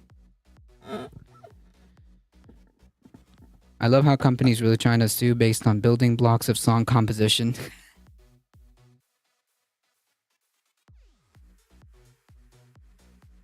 Anyways, copyright aside, yes, I did listen to a lot of Led Zeppelin, if not almost like every album. At some point, I've been exposed to it, because of my dad. Will most likely be in Portugal and Uruguay. You'll get the invite when the shit hits the fan. Oh man. That's good. No wonder you took up guitar then. Yes, probably. My dad was not a musician, but he definitely liked good music, that's for sure.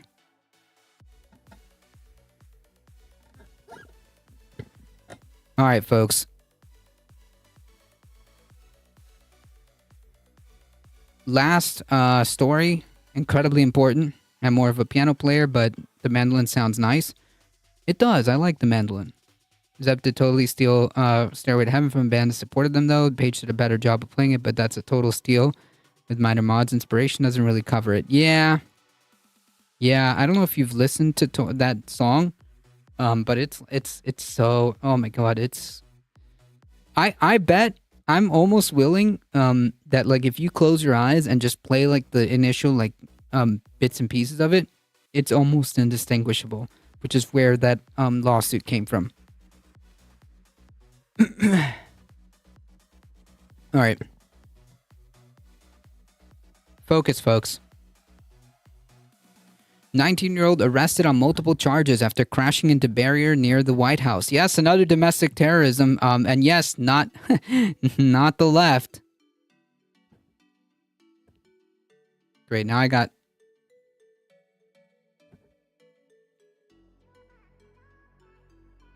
cat hair all over the mic. Okay. A 19-year-old Missouri man was accused of driving a truck into barriers near the White House, made incriminating statements saying, that indicated to the investigators that he was seeking to harm the president. I mean, yeah, this is like domestic terrorism, terrorist as it gets. The driver was Varshit Kandula, said U.S. Park Police. The charges against Kandula for allegedly threatening to kill, kidnap, inflict harm on a president, vice president, or family member stems from statements he made to multiple law enforcement agencies. According to a Secret Service representative, President Biden was in the White House when the truck crashed outside. Press Secretary Karine Jean-Pierre said on Tuesday he met with the White House Speaker Kevin McCarthy on Monday to discuss the debt limit. It wasn't clear if Biden was informed of the incident as it unfolded. The Secret Service and Park Police briefed him Tuesday morning. According to Jean-Pierre, he's relieved that no one was injured last night and grateful to the agent and law enforcement who responded quickly.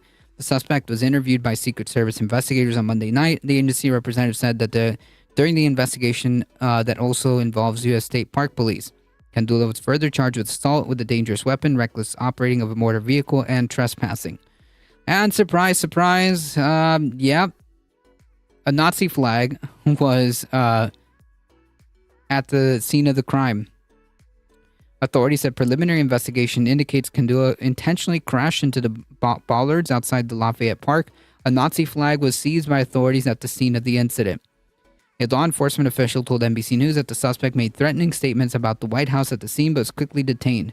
The truck did not contain any weapons or explosives, the official said without providing any further details. Asked for their reaction. No way to know its politics, folks. All right, I can hear the right wing already jump into that to that defense. Oh, it was a psyop. They planted that there. How could you tell?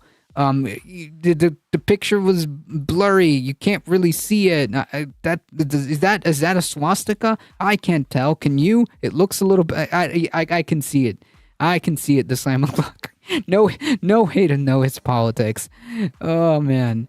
Statements indicated that X, which will not quote, ultimately looks exactly like America History X, though. I wish I knew what that meant. Projection is automatic. Correct. Why are they defending Nazis? Why the big reaction when a Nazi did a mass shooting?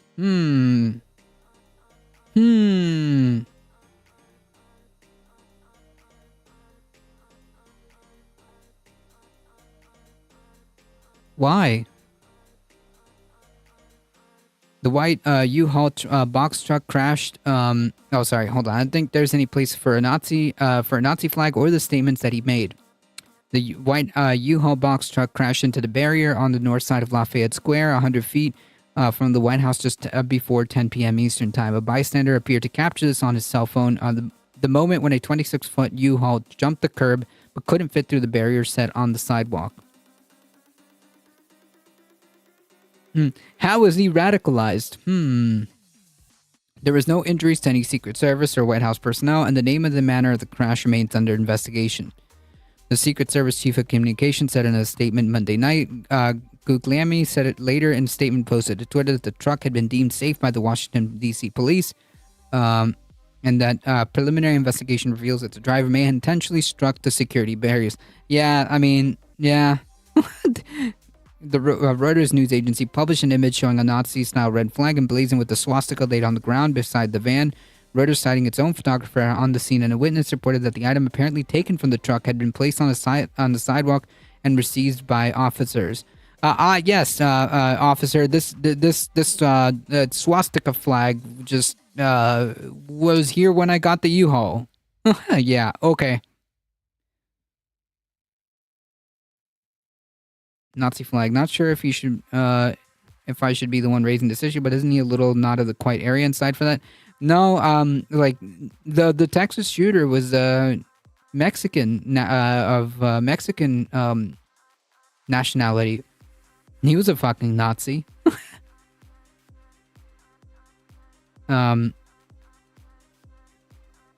Yeah, exactly. It's an ideology. It's not necessarily, not always limited. You don't have to be white to be a white supremacist. True.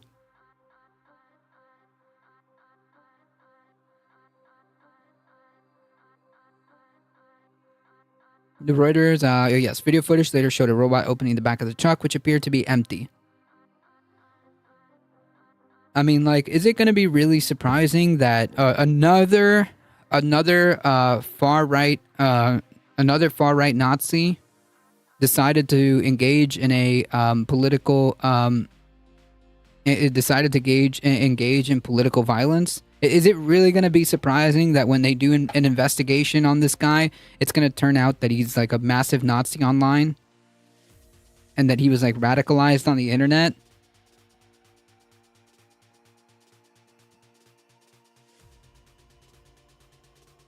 That's a very good question. Who do you think he watched the most? Are we going to get another Pim Tool? Are we going to get Ben Shapiro? Are we going to get Steven Crowder? Are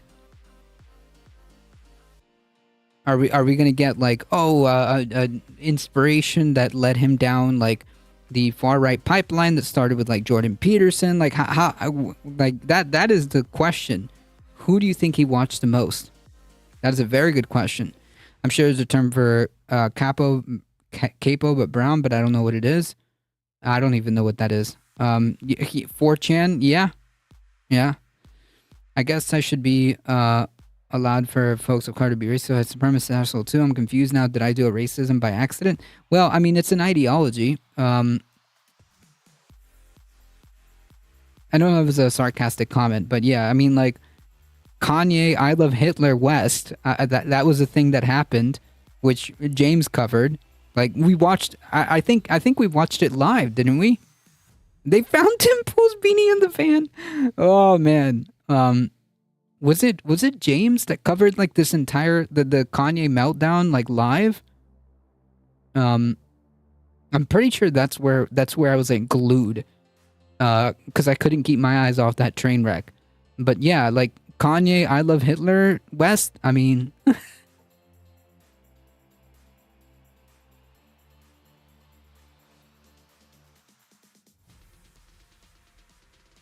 Right. Okay. So I'm not. Yeah, I'm remembering it right. It was on James' channel that we all watched it. We all saw it go down.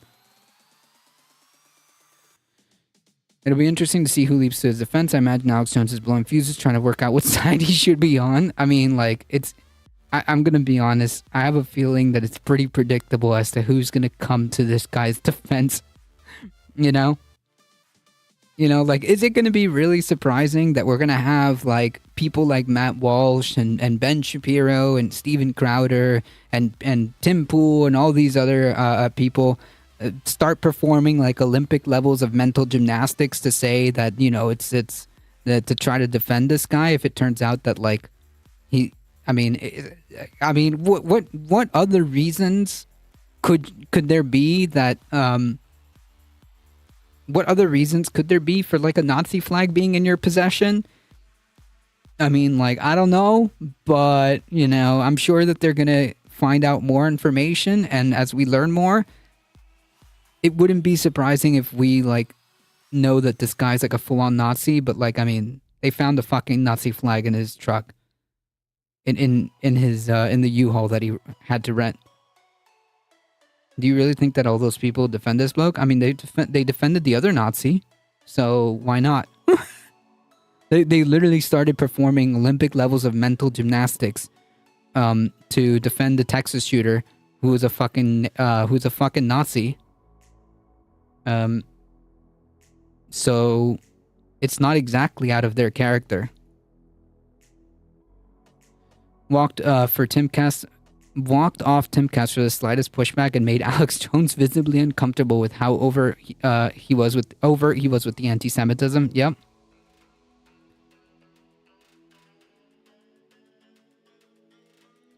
Sadly, anyone can be prejudiced and or racist. Yeah. True.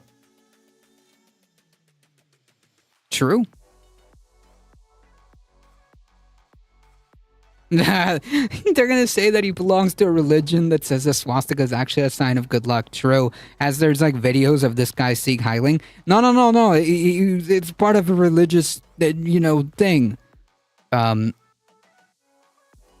No evidence that the guy with an SS boat and swastika tattoos was a white supremacist, just ask Elon Musk.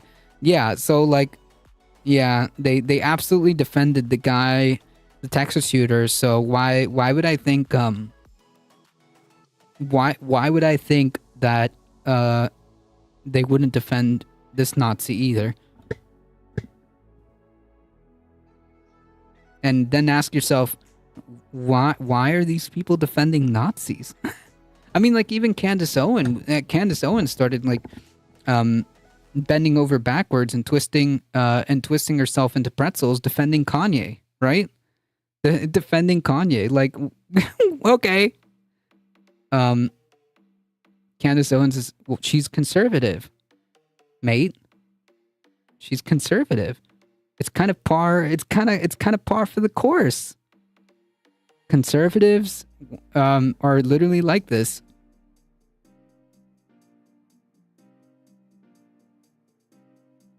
I don't understand why that would be surprising. She was a lefty who switched for cash. She was not a lefty. I don't think so. I don't think so. There was no evidence that Candace Owens was ever like any kind of leftist. She used to be like a leftist. I mean, I'll eat my hat. I know that she had like a lawsuit because she was discriminated against, and then like I don't know. I guess the money was better. With the whole like grifting thing. But only because her cancel culture platform facepalmed. I mean, left of American Center. Got it. Oh, she once had an anti-Trump website. That doesn't make you left-wing either. But okay, yeah, I guess in that perspective, I'll take it. I'll take it. I'll take the L on that one. Coming from that perspective, in that context, the simulacra, fine. Yeah, I see what you're saying. I see what you're saying. But anyways, yes, you are correct. She only started a snitch website for online bullying, literal cancel culture database. Oh, true. That's right. But that's not left. You don't need to be a lefty for that. But I get what the simulacra is saying. But yes, she did it for the money because it was better. Yes, I agree with that. I'm saying that these conservatives are incredibly comfortable with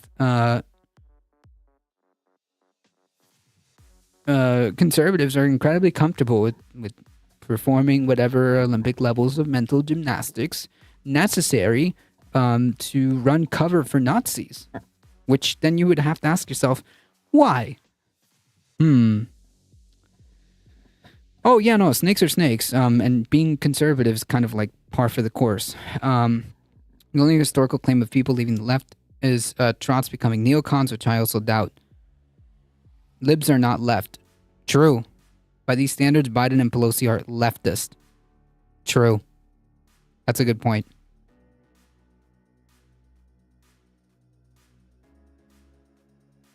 Relative to the Republicans, they are left, but they're closer to Republican than leftist. Yeah, it's so confusing because because conservatives do this thing where they do this like the left TM just means anybody to the left of hunting homeless people for sport. So that is the left TM. So that could mean like liberal. That can mean like all the way from like liberal to like actual leftist. So that is the left TM to like in the context of like the eyes of anyone left of Reagan is a leftist. Yeah, there you go. So it's kind of like what is it? Poison, not poisoning the well. Not poisoning the well, but it's basically like made it so that if you talk about the left TM in the U.S., yeah, you could be talking about the Marxist Pelosi. Yeah, that basically is where we're at. liberals are right over here, work that out. Yes, the reason why they're considered right wing is because they are capitalist. The whole point of being a leftist is that you have some anti-capitalist sentiment. That's the whole point. Yeah, 70% of the CIA openly Marxist. Very true. Very factually correct. We all understood how that foreign policy was enacted in the global South. Purely Marxist goals were accomplished in fascist coups in the global South. True. So yes, you are correct. Liberals are right wing in the sense that liberals are right wing in the sense that they are capitalists. The whole point of being a leftist is that you have anti-capitalist sentiment. That's the whole point. That's what makes you part of the left. So it's all confusing here in the U.S. The left TM is a broad umbrella term. Anybody to the left of Reagan is a leftist. Correct. In American politics, I guess. God. Anyways, the whole point of this is to show that we may be looking at another violent far-right extremist making political violence, and once again, not the left, and the right wing is going to bend over backwards to try to run cover for this guy. It would not surprise me. It would not surprise me. But this is incredibly disturbing that this happened at the Capitol. And just how emboldened these people are that they think that they can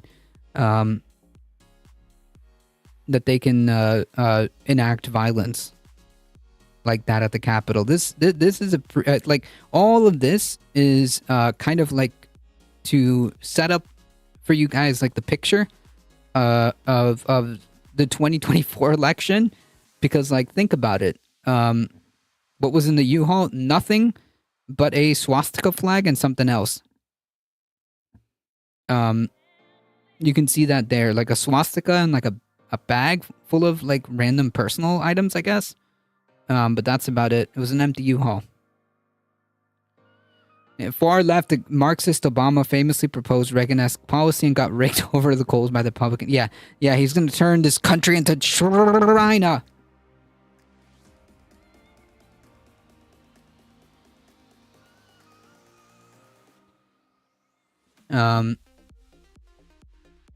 The right-wing pundits have to make excuses for them.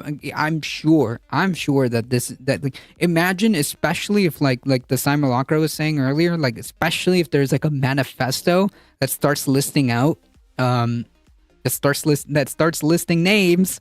you bet these people are gonna start like twisting themselves into pretzels, over this, if that ends up being the case. But yeah, where I was going with this thought process is like, this is a perfect example of a perfect opportunity to talk about like the propensity for violence that could happen should the scenario happen where Biden wins the election, wins the election by a razor-thin margin, because it is a close election. It is going to be a close election.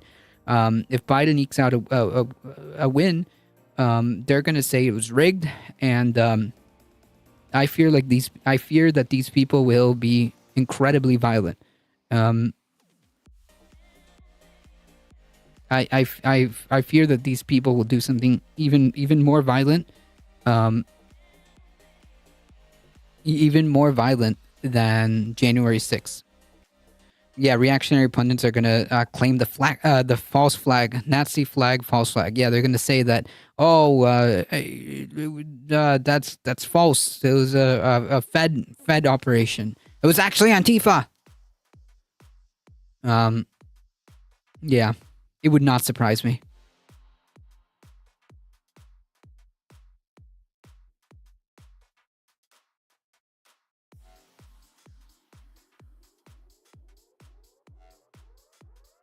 Why lay it out like that? It's evidence, not a photo op. The same reason they laid out all the documents when they found all the classified documents at Mar-a-Lago. It's literally for that reason. It's for evidence. You lay out all the evidence that you brought out, like here. You can see the bag. You can see the notepad, some kind of keys, I guess. And then you have the flag. And then you take pictures of these individual things. It's the same reason why the officials laid out the papers at Mar-a-Lago to take pictures of them, to document them. Like, this isn't, like, hard or out of the norm. Have you ever seen a crime investigation? No, they're not feeding... They're investigating a fucking crime. Have you ever seen a crime being investigated? They literally lay out all the evidence that they find, and then they take a picture of it. Have you never seen this before? Yes, like Holy City said, like in any drug bust, you'll see it. The laying out comes later. Yes, because he's already arrested. He's already arrested. He's done. The incident's over. This is after the fact.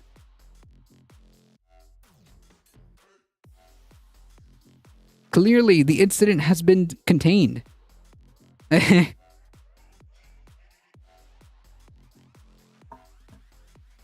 the incident has been contained, and this is the evidence that they found in the truck. That's it. I don't understand. What like, you're acting as if like this isn't out of the normal.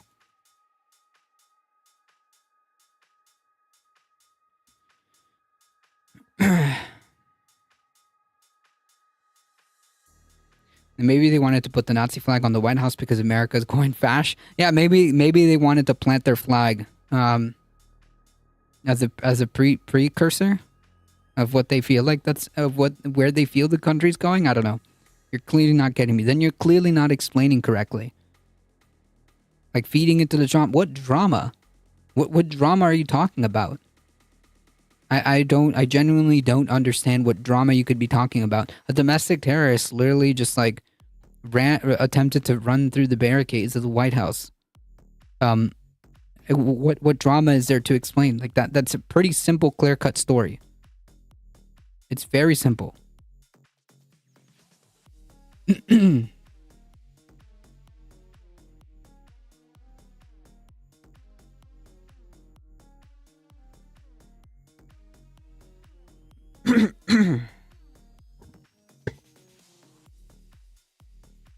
And like the crimes that he's being arrested for is clear indication of his motivations. Like the whole point, I think the flag was central to whatever was going on. Yeah, yeah, especially like given the fact that he admitted that he wanted to do harm to the president. It's explicit that the motivations are obviously political. The flag, the Nazi flag, is obviously political. It is a massive indication of where his political leanings are. What is the mystery here? It seems pretty clear to me what happened here. Especially if he like admitted especially if he admitted what his intention was.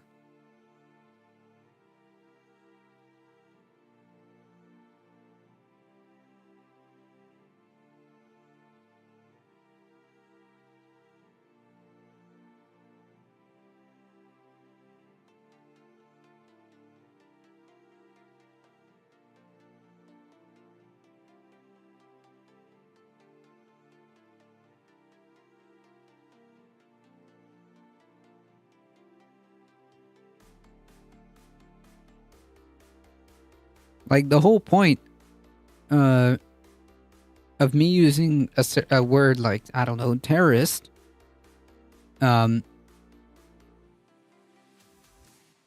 is because I think it fits. Especially if he admitted that what he wanted to do, or the charges, are threatening to kill, kidnap, or harm on a president, vice president, or any family member. So the motivations are political.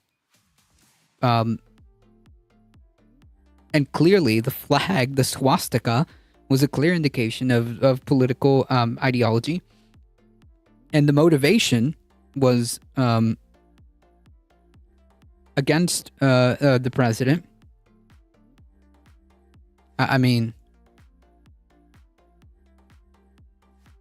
unlawful use of violence seems pretty on the nose there.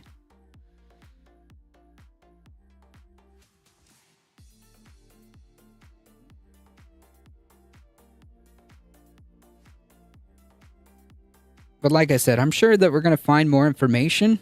And as we find more information, yeah, the violence was the truck. He was very explicit. He admitted, it's somewhere in here. He admitted that he wanted to cause harm. Yeah, look, right here. It's right here. He admitted what his intentions were. Like, there's nothing ambiguous about this scenario.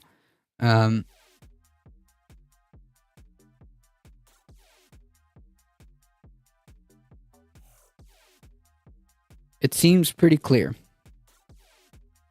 As we find out more about this individual, it should be shocking to nobody that this guy was probably radicalized online, and it wouldn't surprise me if certain names came up, you know? And if that happens, then you can believe that these conservatives are going to twist themselves into pretzels to try to defend this Nazi too. I wonder who paid for the rental? Who knows? Maybe he didn't. Maybe he didn't. Maybe he stole it. Maybe somebody rented it for him.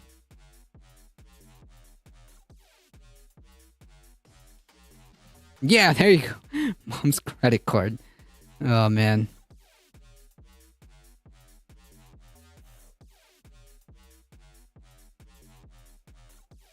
Yeah.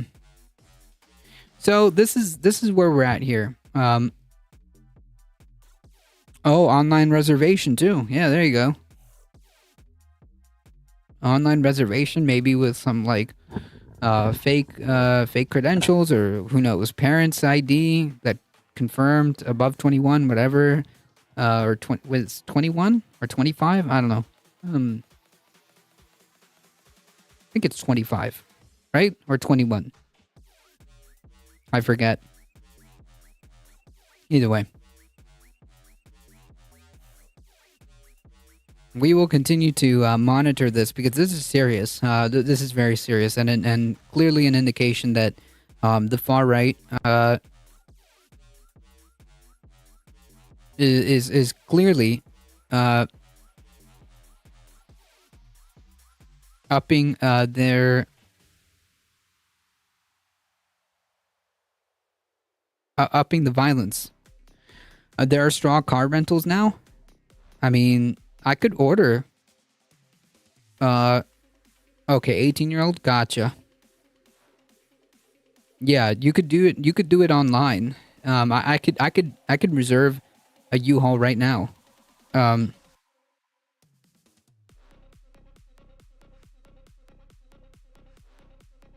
So it's not completely out of the realm of possibility that he just did it online.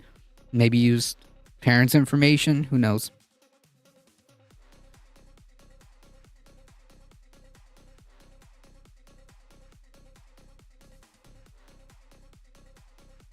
We'll definitely keep an eye out on this case.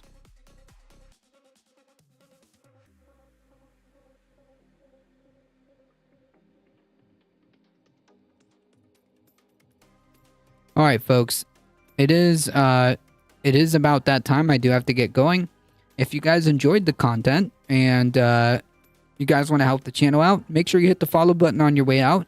And if you want to support the channel, like a few of you did earlier today, I see that some of you subscribed on the YouTube. Head on over to the YouTube channel, hit the big red subscribe button. That's 230 of you. We just crossed it finally.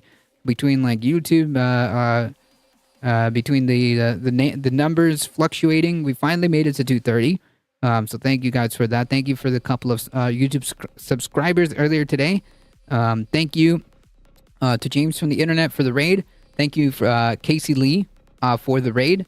Thank you to all the new followers. I appreciate it. Welcome everybody. Thank you for the subscription.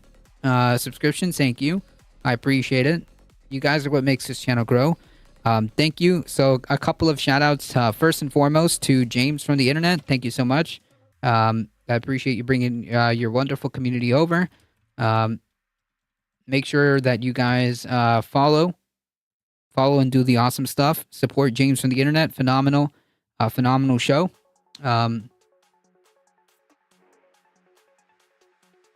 Also, shout out to Casey Lee IRL. Thank you so much for that raid as well. I appreciate it. I also see some diamonds in chat. Ali O'Share, thank you so much. I appreciate you hanging out. Hildebeest, I believe I saw Hildebeest earlier. So make sure you follow these wonderful folks as well. Did I get everybody?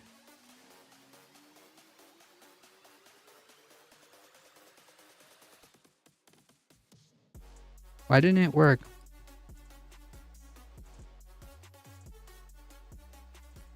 Let me try again.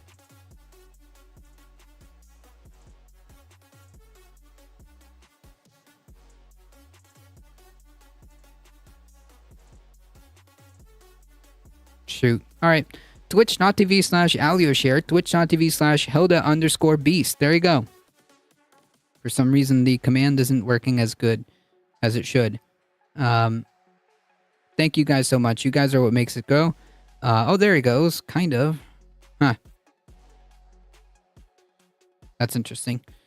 Thank you guys so much for the support. I appreciate it. You guys are what makes this channel grow. As always, folks, please stay safe. Please take care of each other. I love you all, and I hope to see you guys in the next one tomorrow, 5 p.m. Eastern Time. Thank you guys so much. Thank you, Michael Hassler, for keeping the peace. As always, please stay safe. Please take care of each other. I love you all, and I hope to see you guys in the next one. See ya!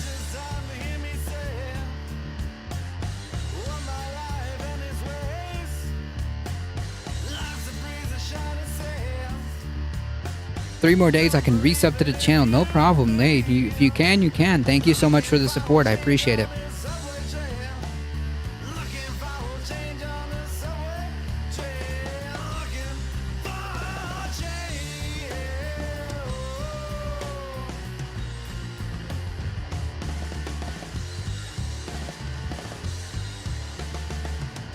All right, folks, hang tight.